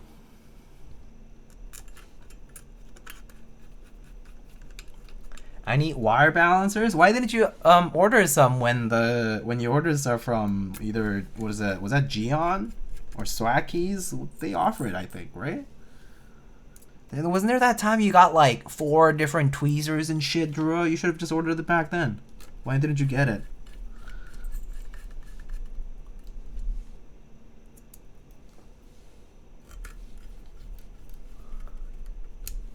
Wildcat balancing wires and spraying switches with lube. The duality of man. Yeah, man. Yeah, no. I sure as hell hope he's not doing that at the military, eh? Actually, well, I mean, it might be better than some parts of if there's a lot of physical work or stuff. Well, it actually depends on where you're based. For like, you know, for military. I had a friend who had it pretty easy. I had a friend who had it pretty rough because they were in like a base closer to the mountains, and in the winter it was really shitty. There was a lot of shoveling and things like that. So, yeah.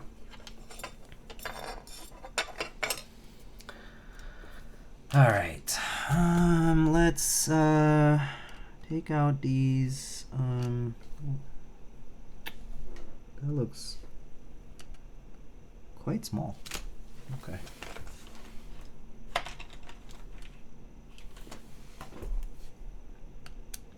Well, I actually have the screwdriver for this.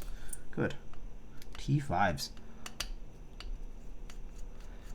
Are we talking about old YouTube people? Mr. Mendes. Oh man, Mr. Mendes. Take keyboards. Good times, good times.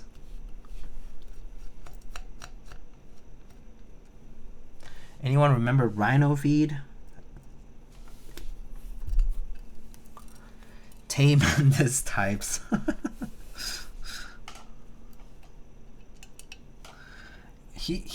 I loved his editing. I really liked his videos in general. Like, he's such a good, chill vibe kind of dude. Really lovely person. Always really like chatting with him. Super, super nice guy.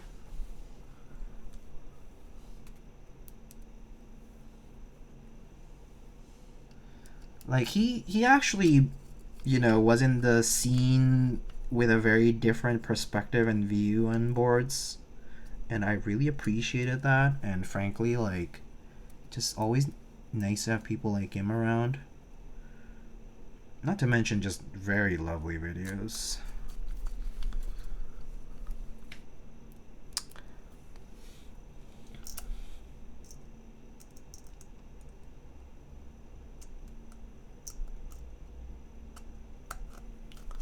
For the 7U HHKB version of this, do you only get 1 key to the right of space? Oh, no, you get 2. You get 2. Yeah, you get 2. You get 1.5, 1.5, 1, 1. Or 1.1, 1.5, and then 7U spacebar, 1.5, 1. And then the blockers are at the corners. I reached out to 001 Anthony, OG tuber. He's still around. He games now. He is an OG Twitch person for keyboards. He is one of the first on Twitch for keyboards. Him, I Am Me, You Are You, Chubies, Top Clack were some of the first. And then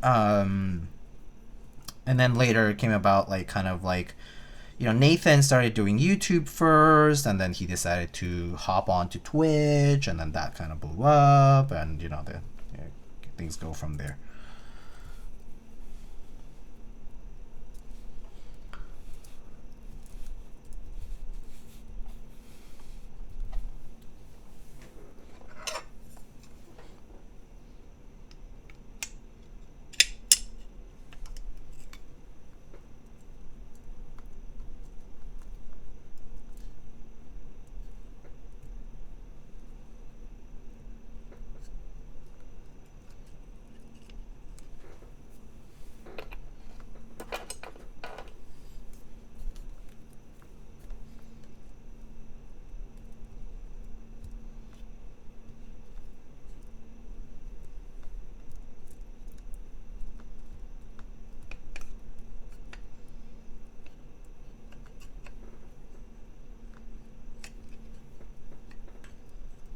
You know what? I'm gonna use some tape. This wire is like a little messy, so where's my tape? Oh, here.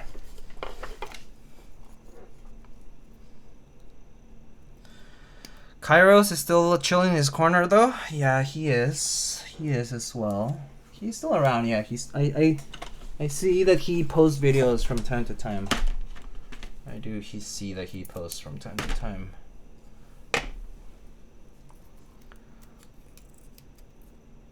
You can blame me. I had only two short ones on hand. Oh, it's okay. I understand. These long ones are kind of hard to come about. Most keyboards don't use very long cables, so I get it. Okay, we're good.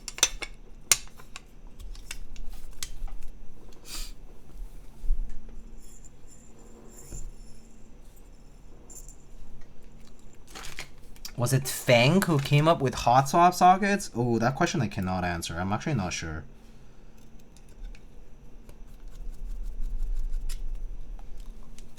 I remember the GHIC was the first time I saw hot swap sockets. Yeah, I don't know actually.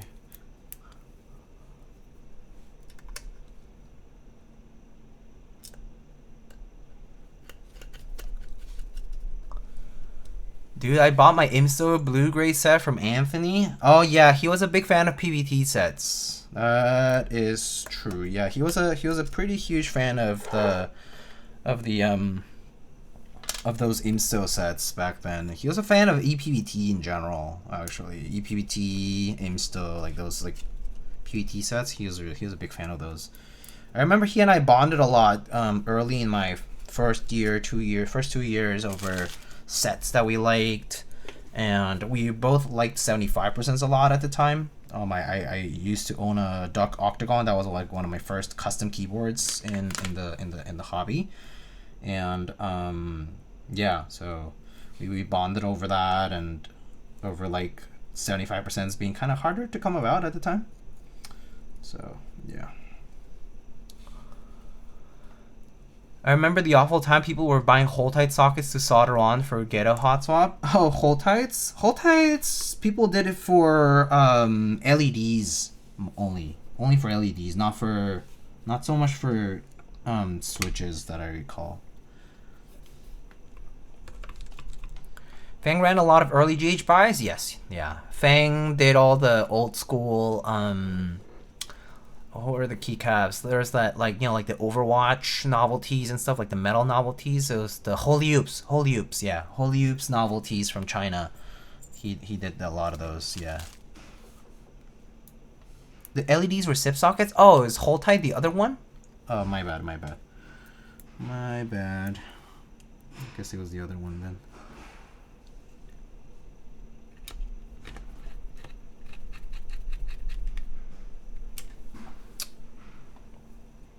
No.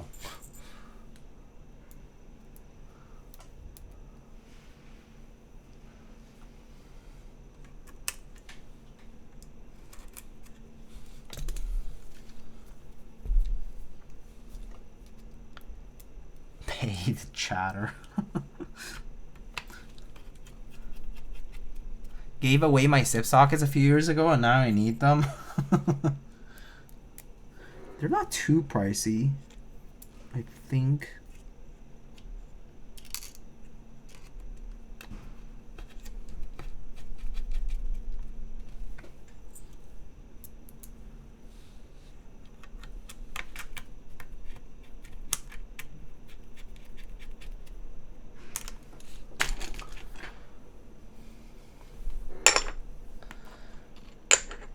Alrighty, I am done assembling this.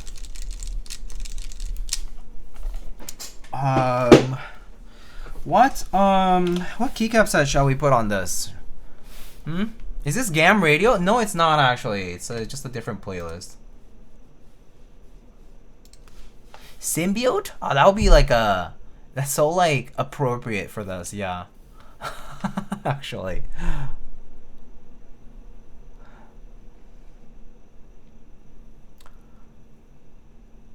VOC, Symbiote. Oh, the votes are kind of split. feel like red sets could also go nicely with this. 'Cause it's like, I mean, in this angle, it looks like purplish, reddish. Let me see what, and then on this view, it looks yellow-green. Isn't that funny? That's how different it looks depending on the reflection of the lighting. Here, it looks completely different. From top down, it looks red, cause my light is coming from this side, like my 10 o'clock ish and 11 o'clock, and then so from the overhead, it looks red. From the side view, it looks green, cause it's white light being reflected like that. So there's a shift. Isn't that cool?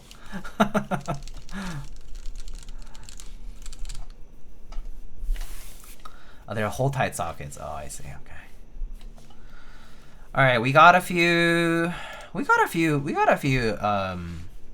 choices. So let me pull some of the options. I think I'll pull BOC, Symbiote, SW Beige, Cosmos maybe? Yeah, Cosmos, and 1, 2, 3, 4. Zooted. I'm not feeling zooted for this one.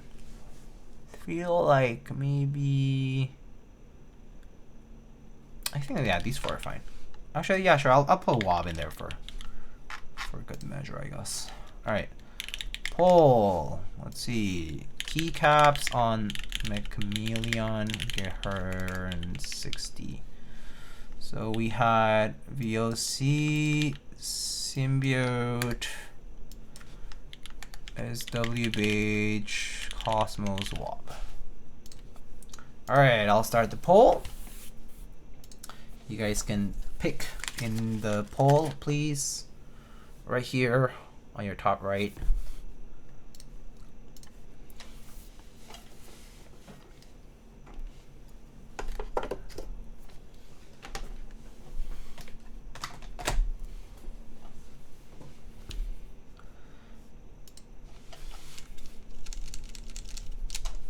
Yeah, the new SW Beige is right here.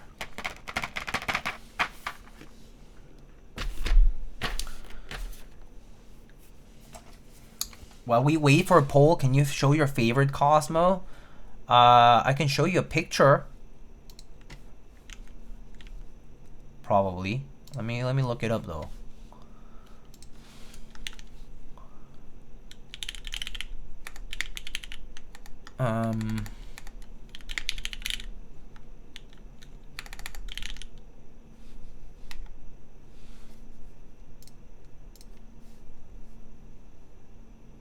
But I mean, here are some of the ones that I have. I can show you in the picture here. Here's some of the ones I have. I like simpler designs. The ones with the blue and purple look really good. The deep space ones look good too. Yeah.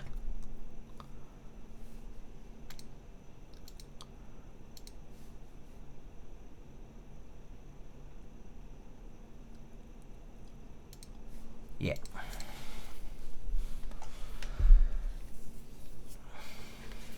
Bottom left blue is noise. Oh yeah, that one's good. It's like metallic gray with the royal blue color. Wow, Symbiote. All right, Symbiote it is. All right, Symbiote. Okay, Symbiote. Let's see.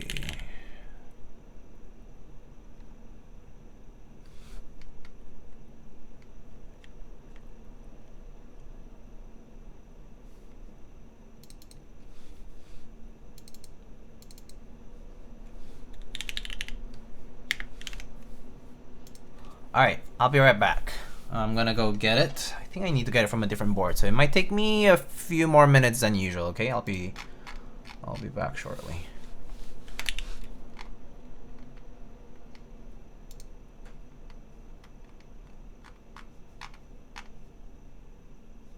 Oh, what's this? Sorry.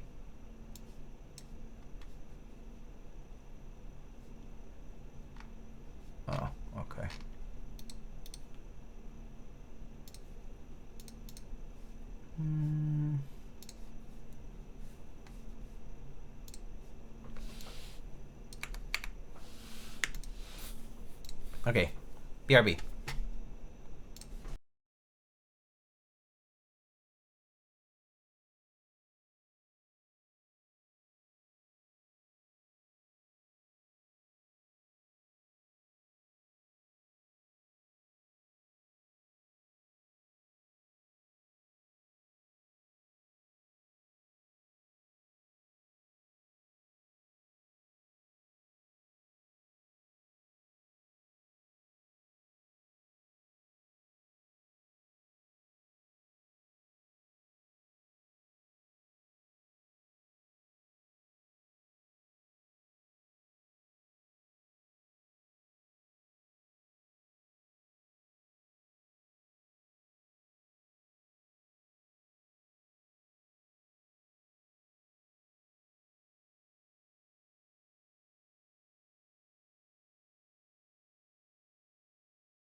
Okay, I'm back.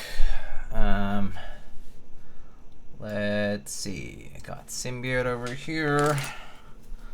Let's put it on. Let's move some of these.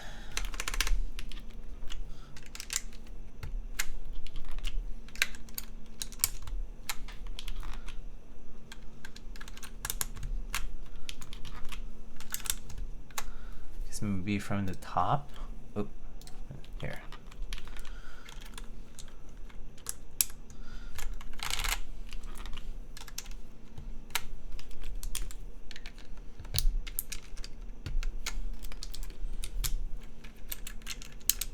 Should I keep these membrane accents, the little like grid, light, pink, sort of fleshy color ones?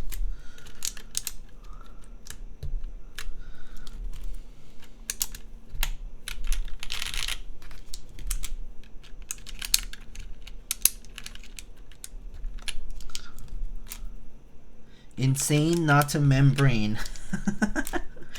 That's fair. Totally fair. It's such a, I feel like it's such an integral part of this set because it's just so unique from this particular set.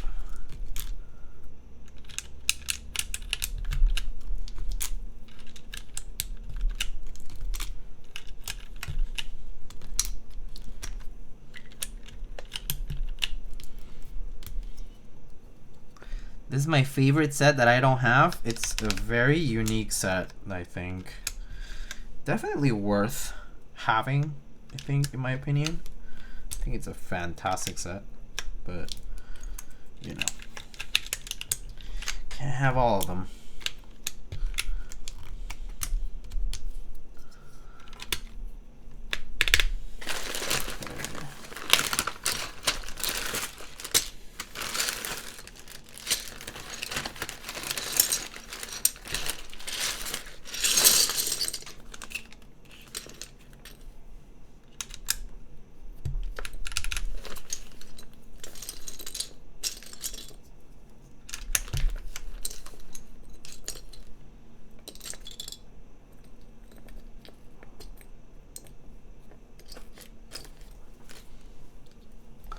I own it, I haven't put it on a board. That's totally fair. A lot of people, including myself, who have done this, buy key set, arrive, put in bag or closet, leave in bag or closet for 5 ever. Until supposed day of use comes, but never comes actually. And so then, yeah, it gathers the dust. Right? That's how it works, I think.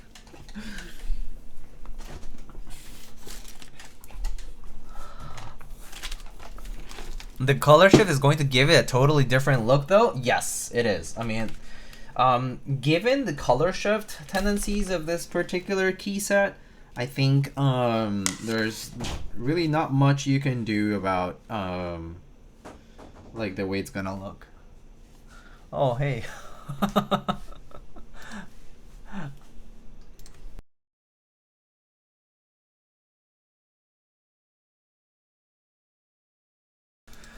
Sorry. Okay. I think this one probably looks pretty good. Alright. No split BS Sag. Oh, I'm sorry. Alright. So let's unplug it from here. Maybe I should only type from this angle so that you guys don't get to see this view where you see. Actually, that doesn't look bad. It doesn't look terrible. I mean, it looks different, but it's not like the worst in the world, you know what I mean? Do you see that Caps is coming back? Oh, really? Wait, that's awesome. That's great news. I hate it. Understandable. Have a nice day. Fine, fine. Let's appease the crowd.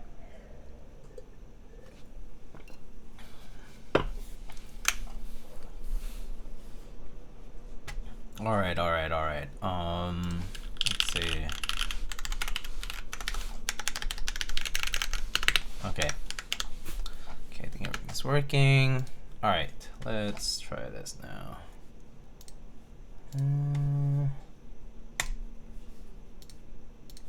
Okay.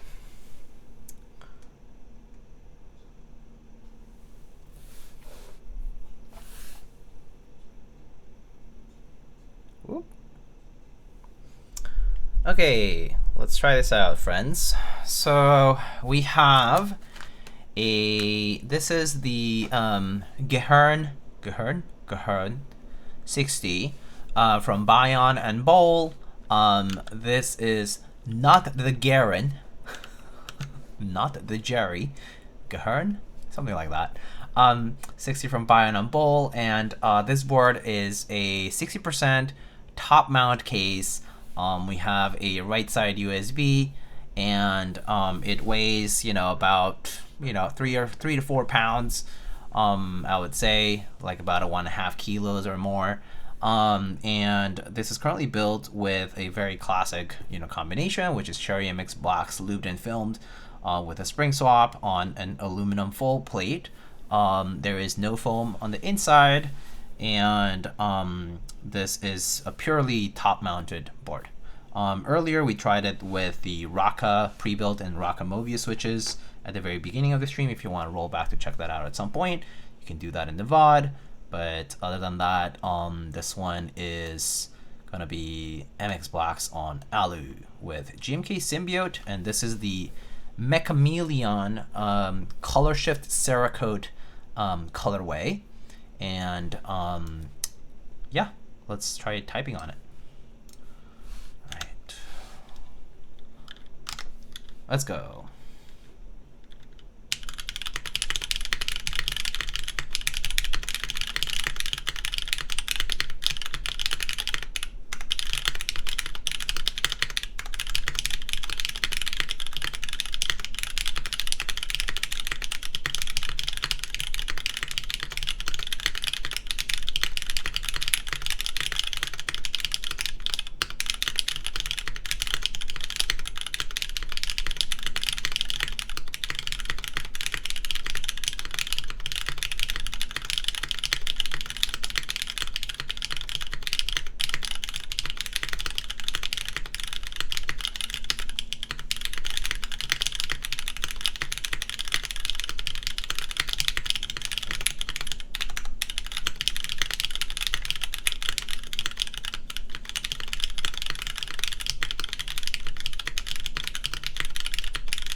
It do be clacking, indeed, as MX Blacks usually do. Pretty nice. It's a nice board that has a good amount of volume to the typing. It has a punch to it for sure, so it sounds pretty good. Let's go through the mods real quick. All right, here are the mods.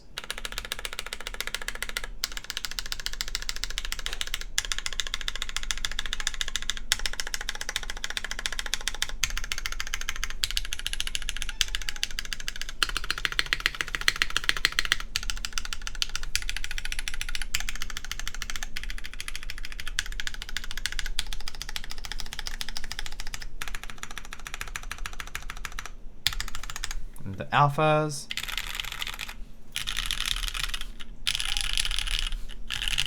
Oh, you heard Kiwi? Oh, hi, Kiwi. Hi.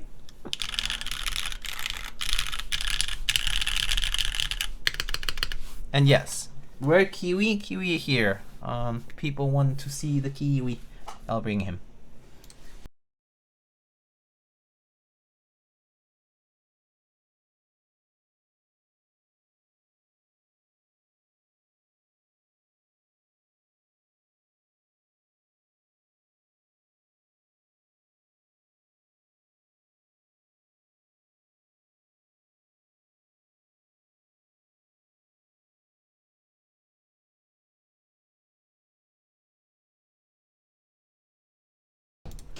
Hello, I am back. Hi. Oh, he's purring. Wait, did you just stop? Oh no. Hi. Can you hear him purr? Nice car.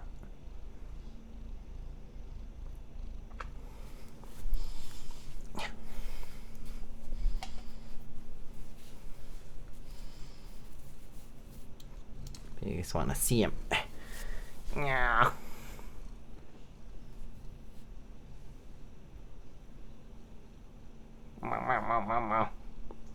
He's like, it's so bright.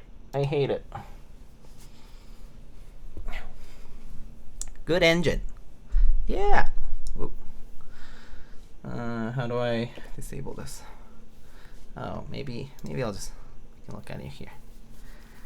Yeah.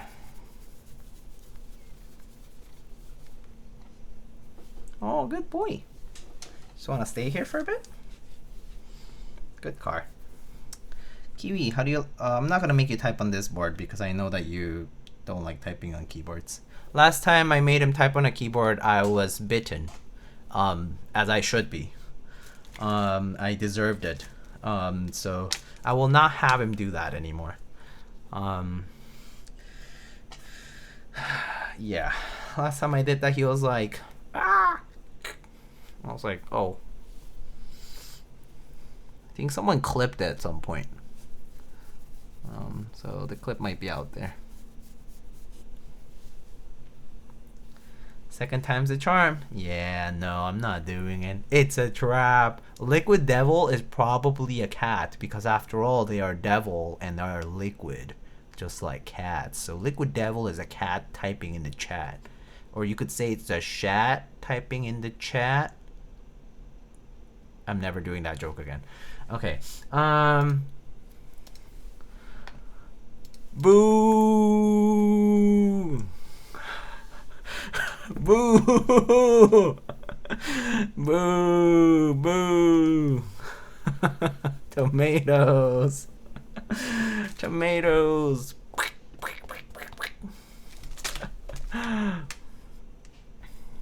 Okay.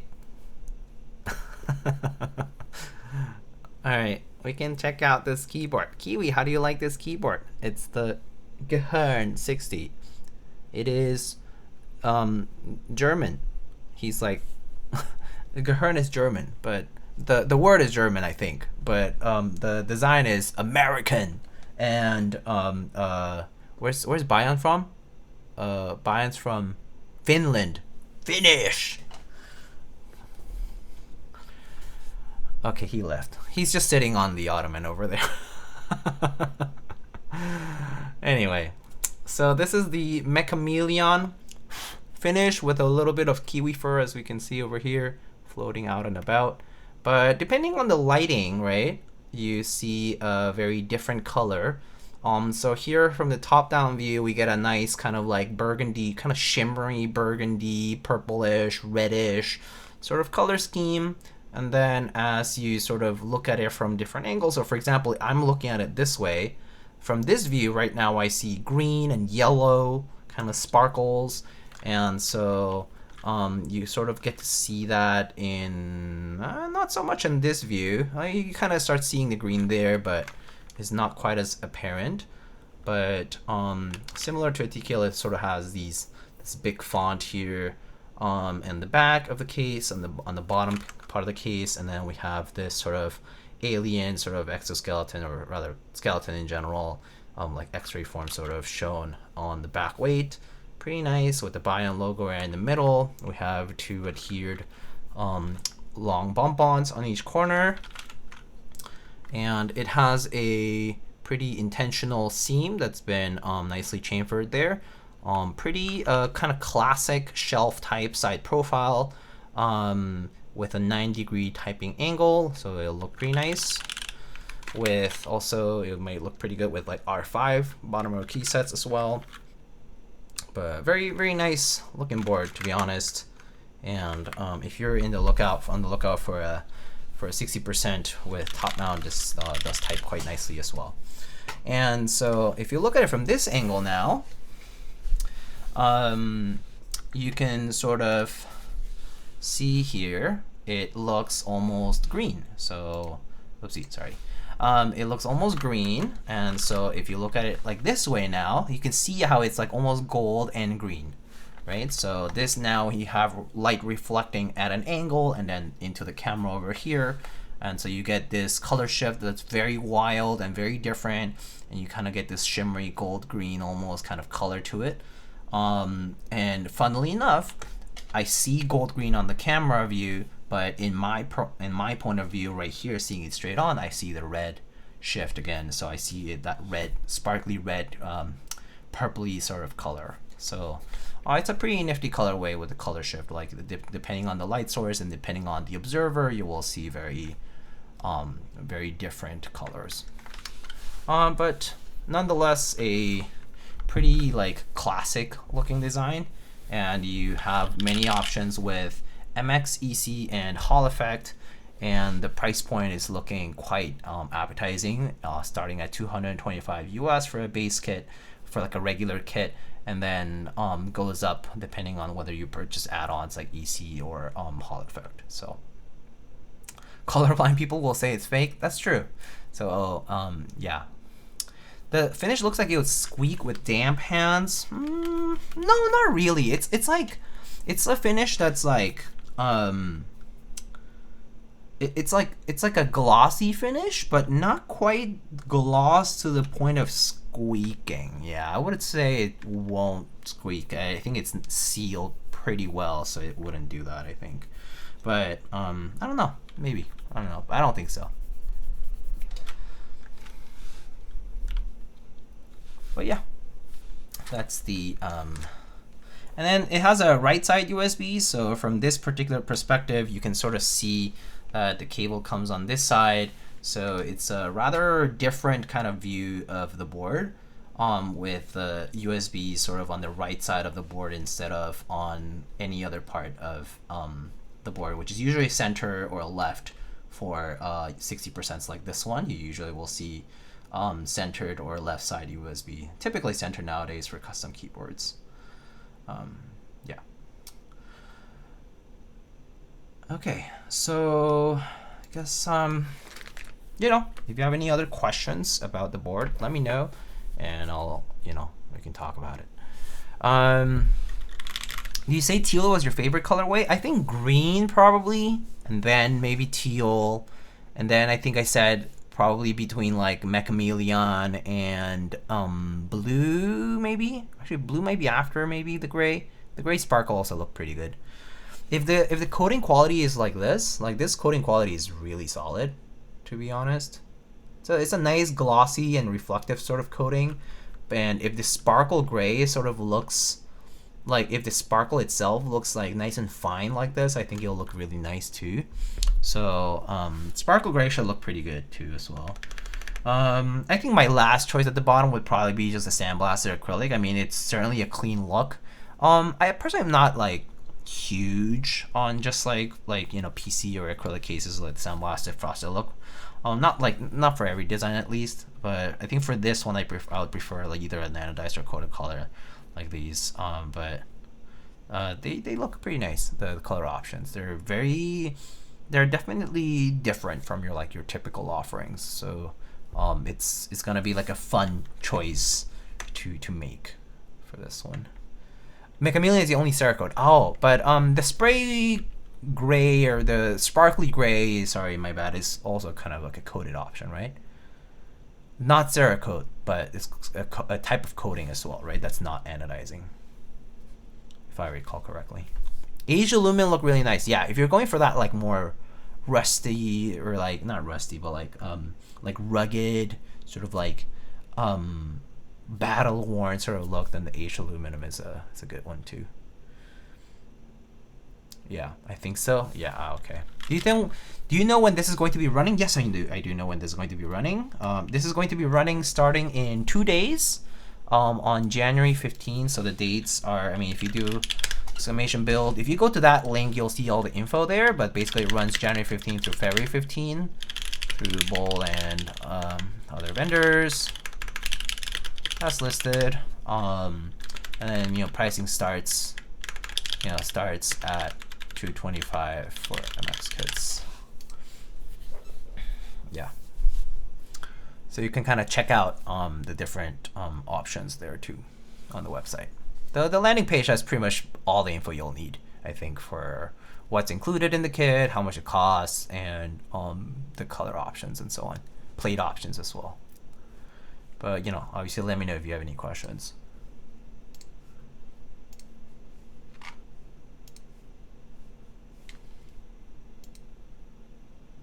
That's almost giving it away. Yeah, it's the pricing is really damn good. So yeah, it's like 60% top mount 60s. There's only so many. I mean, there's been more, obviously, right? But like, it's really good. I mean, it's sorry, $225 for the bare bones, so $250 for the MX kit starting, yeah, about the same. So pretty close, but like it's very good pricing. Very, very good pricing. They have a form at the very bottom where they basically show you purchasing assistance, and you can like fill out this Google form, and it'll like guide you through what choices to pick. Great time to be a newcomer. Oh yeah, the amount of options out there for like really good prices is like insane. Like if the options like these existed back when we first started, I mean, completely different perspective on the hobby for sure. It is a great time to be new or to be looking for new boards. Like there's so many good options now. Really can't go wrong. It's so funny how literally word for word I would say this every year of like my time doing this thing where I like build boards and stream or like review them and stuff. Like, y'all, no better time to be in the hobby than now, right? Except for that brief period of time during the pandemic where things were out of stock everywhere. It was awfully expensive and difficult to find. But like even then, like the new options kept coming out nonetheless. And so like, yeah, like it's pretty crazy how the offerings are now. Like it's, yeah, the markets have coalesced a lot too, right? Like between China and like, you know, North America and like other places. Now we have like, you know, European community participation pretty heavily, you know, like from vendorship to like different projects, like collaborations and so on. And like, I mean, heck, nowadays GMK's Instagram page is active as heck, dude. Like they put like polls, they like upload stories, they like people's posts and shit. They're like, now they have a social media person, I guess, but like they're active on the page now. They like take community input and organize like community contests for like keycap designs and whatever, and talk about banderoles and like all these things. Like kind of crazy. Like GMK having a PR, unheard of, dude. But now it's like we get like these little like nice kind of like authentication cards almost in the packages, and like it like quality of life is like peak now for like GMK and stuff like that too. And like, you know, we saw this Swaki's key set too. Oh, Swaki's. Speaking of which, I just remember that Funzy was asking about the 625U, but you know, like, and then we have key sets like this, and like people talk about PBT fans and all these other offerings, and like the amount of options out there is it's crazy. Like there's so many good options now. Yeah, offset 625 Funzy, just for you. Just took a look. But yeah, and like, you know, now you have ABS double shots like this that look really good quality wise, and pricing, they're gonna sell these for like $50-$60 or whatever. It's unreal. I mean, even if you're looking for like GMK sets, like you can find GMK sets for pretty cheap in the aftermarket now too, right? Because a lot of people are offloading, and the market's pretty, you know, it's like there's a high amount of supply. I wouldn't say there's low demand. I think it's just high supply. There's just so many sets out there now.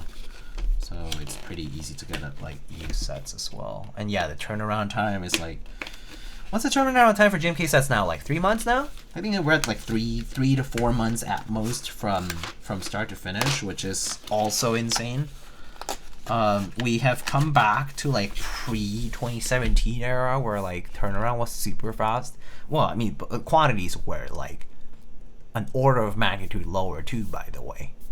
So it's crazy. It's crazy. The hobby, like, such a good time if you're looking to get stuff. US kind of ruined it, but it happens. Yeah, I mean, shit happens. Shit happens. We get our cycles of shitty shitty pricing thanks to policies. But yeah. Can you type on it again? Yes, of course I can. One day they'll also have triple shot. It's bound to happen. I remember fighting for Crytox. Yeah. Does the Mechameleon color look like violet like color? Yes, it actually does. Well, so it's funny. We have 3 observers in this room. We have my overhead camera, which sees a very violet color. If I go this way, I do see a very violet color as well. If I come a little bit this way, like where I'm currently sitting and looking at the keyboard, I see a reflection from down here and up into my eye, and I start seeing gold sparkles around the perimeter. So now I see a violet color base with kind of gold sparkles sort of shimmering through. And then if you switch to my side view cam, we see a very green and gold sort of colorway. So the Mechameleon color is truly a chameleon color. You see completely different colors based on where you're sitting, where the light source is, what the temperature of the light source is, all these things. But I can't tell you what color it actually is. It's all of them. It's really all the violet and the green and the gold and the sparkles. It's all there. It's all in there. So yeah, what's in the build? Exclamation build if you want to see, but it's MX Blacks on aluminum, and I can type on this one once again. So for those who missed the typing test, I can do this again. Keycaps being as productive as they are now means there's more competition and choice versus just get GMK. That is true. Yeah. I mean, I admittedly am a little bit of a GMK elitist, so to speak, in the fact that I just get a lot of GMK, or like I have gotten a lot of GMK over the years. I have like CRP and like other options too, but like for me, like original cherry profile is pretty important to me. But it's nice to see options like Keycaps and stuff. There have been some Keycaps sets that have called out to me a little bit, but I have like similar enough choices that I didn't purchase them. But there have been new things also that look pretty interesting too. Yeah. All right. So again, this is MX Blacks on full aluminum top mount.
Diego, is there by any chance a fan close to my microphone? The only fan that could be running is my computer's fan and the light fan, which I guess it could be running a little hot now. But is there an actual fan? No. Other than my computer under the desk and the big light fan, which is pretty quiet actually. It does more of a little small whir than a big whir. It's probably my computer, but my computer isn't running that hot right now. I'm looking at the temps right now, and it's It's not super hot. So yeah. It could be from my computer though. Yeah. All right. Let me go through the mods real quick.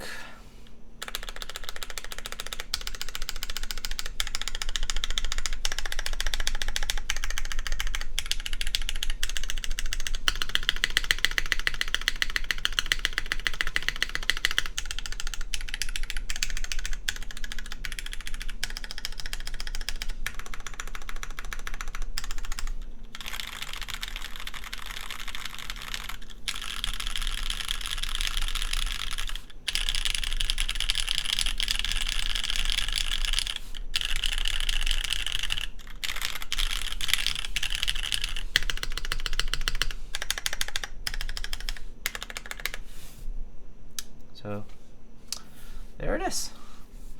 Rue, thanks for the stream. See you soon. Sounds good. I'll see you later. Thank you so much for stopping by, Rue, as always. Buenas noches. Anyhow, that is the Gehirn60. Once again, showing it from this view. That's what the bottom looks like. Again, see this gold, green, and then sort of if you turn it a little bit more this way, the red starts shifting over here. If you look at the overhead view, you see this very violet, purplish, sort of dark, almost burgundy-like color. Actually, what I currently see is green on my, like going into my eyes, but the camera is seeing violet. So basically you have this purple to green gold shift, which is pretty cool. And GMK Symbiote is the key set on this. Once again, we kind of did this set for matching the top-down view with the, along with the theme of the set, which is kind of like this alien sort of like, you know, skeleton here. And so kind of matches that vibe. But yeah. We're just kind of going by vibe here, and looks good from the top down. But then when you come to the side, you see a lot of that green and gold sort of shining through. Yeah. All right. So there is the typing sound for the person who missed it. I don't remember who it was who missed it, but I hope you listen to it. If not, you can always go back on the VOD and check it out. Jedi Bots, hello, how are you? Good to see you. I think it was Thatly Muffin. Just see him. DCS is still WTF in the big 2.6. The thing about DCS, this thing about SP, Signature Plastics, the company that manufactures DCS, is that they are an operation that just doesn't quite operate at very competitive prices. Like, it's both an issue of the vendor set price as well as the fact that their scale has not really expanded as much as we think. And maybe it's really that they're also not willing to charge less when they know there could be enthusiasts who would buy at a certain price. So I think there's a bit of that too. They're kind of setting that price and they're kind of staying there, I guess. I don't know. I mean, it could be all conjecture and I could be totally wrong, but I do think DCS and SP key set prices haven't really changed that much because of the way SP operates. Yeah. And the volume they operate with. I missed everything you actually did. You did. I mean, I've been streaming for about 2.5 hours, so that's mostly the build. Yeah.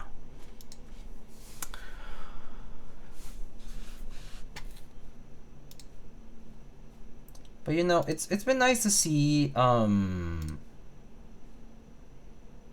you know, a variety of like 60% pop up. Actually, like, you know, you have a completely different 60% on here, which I reviewed last stream. This is the Orem from RAE.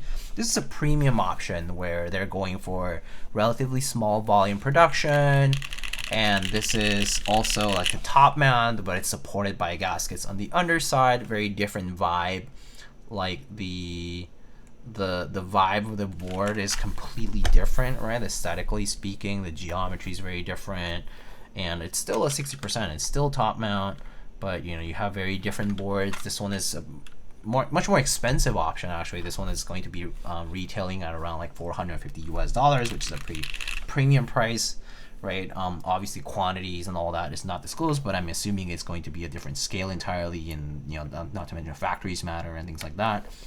So so you know, you have still enthusiast like level boards like this one, where you have sort of this small designer option with, you know, different manufacturing scales and things like that being offered. Also very nice options nonetheless. I really enjoyed this RE Orem previously as well, but this Gehirn60 is also, you know, I would say more classic looking than this one, but definitely, you know, along with the price, you know, it strikes a nice balance between like classic and like relatively cheaper. But you know, both I think are great options for people who are looking for a top mount 60% right now, and participating in group buys coming soon. Hi Diego, you always have beautiful hair. Very nice. Really? My hair is like starting to turn color again. Like I dyed it slightly like reddish, like sort of like reddish, like brownish, but it's starting to turn, it's starting to lose some of the dye now. Who paid you to say that? A little typing test? Yeah, sure, I can do that. Just for fun here. I'll just do it for you Jedi buds.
So there's what it sounds like.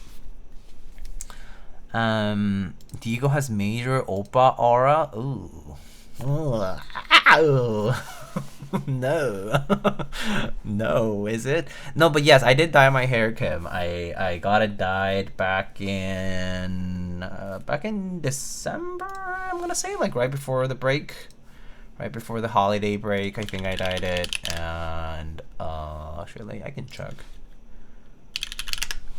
I went to, yeah, it was mid-December. No, wait, is this, what date is this? Oh, I see, yeah. It was yeah, mid-December. Got it dyed then, and then it's been washing out, so the colors are starting to change more. Yeah. Pantene should be one of your sponsors, Pantene. I wish I had a beauty brand sponsor me. That would be awesome. Please. Beauty of Joseon, can you please sponsor me for some new sunscreen, because I run out of sunscreen and it costs a lot to buy sunscreen every time. And what do I use? Pyeonggangyul. I use Pyeonggangyul. Can you Pyeonggangyul please sponsor me? Korean beauty brands. What do I use? What are we using for? I guess for like shampoo and stuff, I think we use like the Body Shop. But do you guys know that the Body Shop closed their physical locations in the US? So we can't get it here, but like we actually love the Body Shop's their like ginger like shampoo, and their like I think it was like olive like body wash, like smell and feel so good. But yeah, anyway, Body Shop closed all the physical locations in the States, so it kind of sucks. You gotta do skin routine IG reels for beauty of Joseon. Oh my god. My AM PM routines and post on like our Asian beauty type of deal. AV routine. Skin 104 sponsor me. Oh gosh. Anyway, yeah. So can we see the back? Yes, we can. We can see the back. Here is the back of the board. Very different. So you see violet here, and then bam, you see green. Bam, you see violet. Bam, you see green. Bam, you see violet. The color shifting Cerakote. So you see very different colors, but yeah. This framing here is mostly just like engraved, sort of. So it's just like, you know, carved into this. But it's a singular piece. It's a singular bottom piece like this. It's a 9-degree typing angle. And then the top piece is like that. 무슨 색인가요? 이거 어떻게 설명해야 되냐면 그 색깔이 변해요. 이제 그 어떻게 이 빛이 어떻게 반사되는 거에 따라서 이게 색깔이 변해요. 약간 캐밀리언이라고 하죠. 그래서 맥캐밀리언이라고 하는데 쪽에서는 뭐지? 보라색. 그리고 이렇게 이쪽 카메라에서 보시면은 또 녹색. 녹색하고 골드. 약간 반짝반짝거려요. What's up, landing my queens? I realized I haven't posted a new get ready with me routine, so I thought I'd make one for you guys today. Yeah. Anyway, that would be so funny if I did things like that. I haven't posted a single reel, so I don't think I will. I don't think I will. I don't think I will, said in the old cap voice.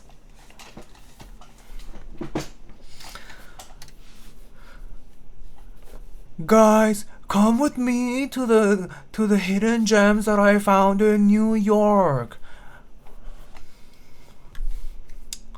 Oh my god, this bao tastes so good and it's only $3. It is filled with juicy meat, and oh my gosh, all these veggies taste so good. You can find the freshest. If you come here at 7:45 in the morning, you're gonna find a crowd of old people who are also gonna be buying delicious buns with you. Anyway, I'm guilty though, because I watch all those reels myself when I'm scrolling endlessly. I love watching them, and then I screenshot them and I try to go to some of these places, so I'm guilty of it.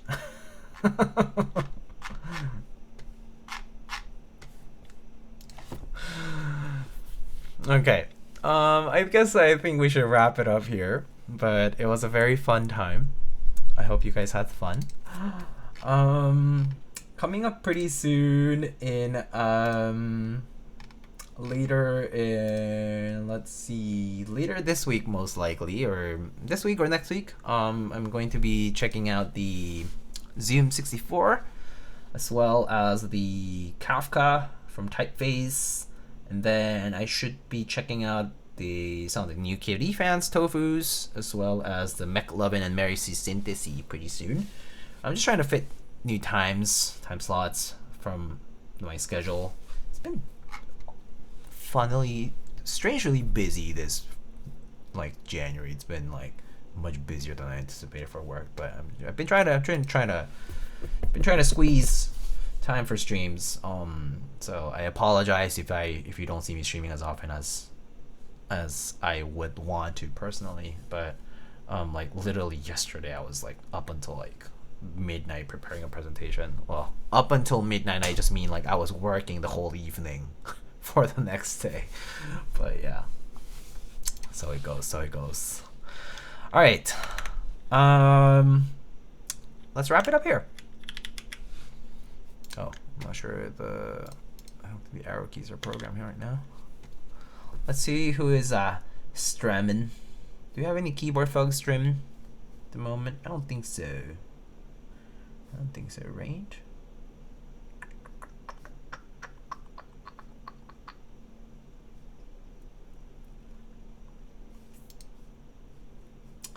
Who shall we raid today? We have, let's see, I see. Do you guys enjoy checking out the Jang streams when I raid before? He does like builds of like Lego and similar kind of stuff. Chill dude. I think he's doing like a Lumi bricks current build right now. He does a lot of like builds of like assemblies of like, you know, like piece by piece sort of things. He has a huge collection of stuff.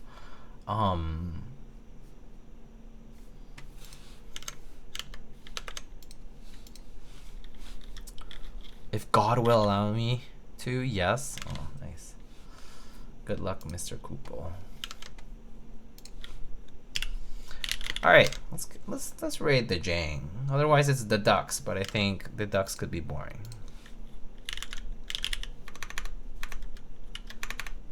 The Jang. He's great. Check out his stuff. He does really cool work. He's also sort of like a maker and crafter type of guy. But he's currently doing some assemblies of some Lumi brick sets. And I'll see you guys pretty soon for the Zoom 64. I think it might be coming next, and the Kafka, and then I think I'll probably try to schedule in the Synthesis and the KVD fans boards as well.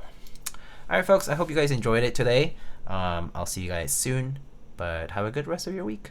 Thank you so much for stopping by, and have a great night or a great day. Goodbye.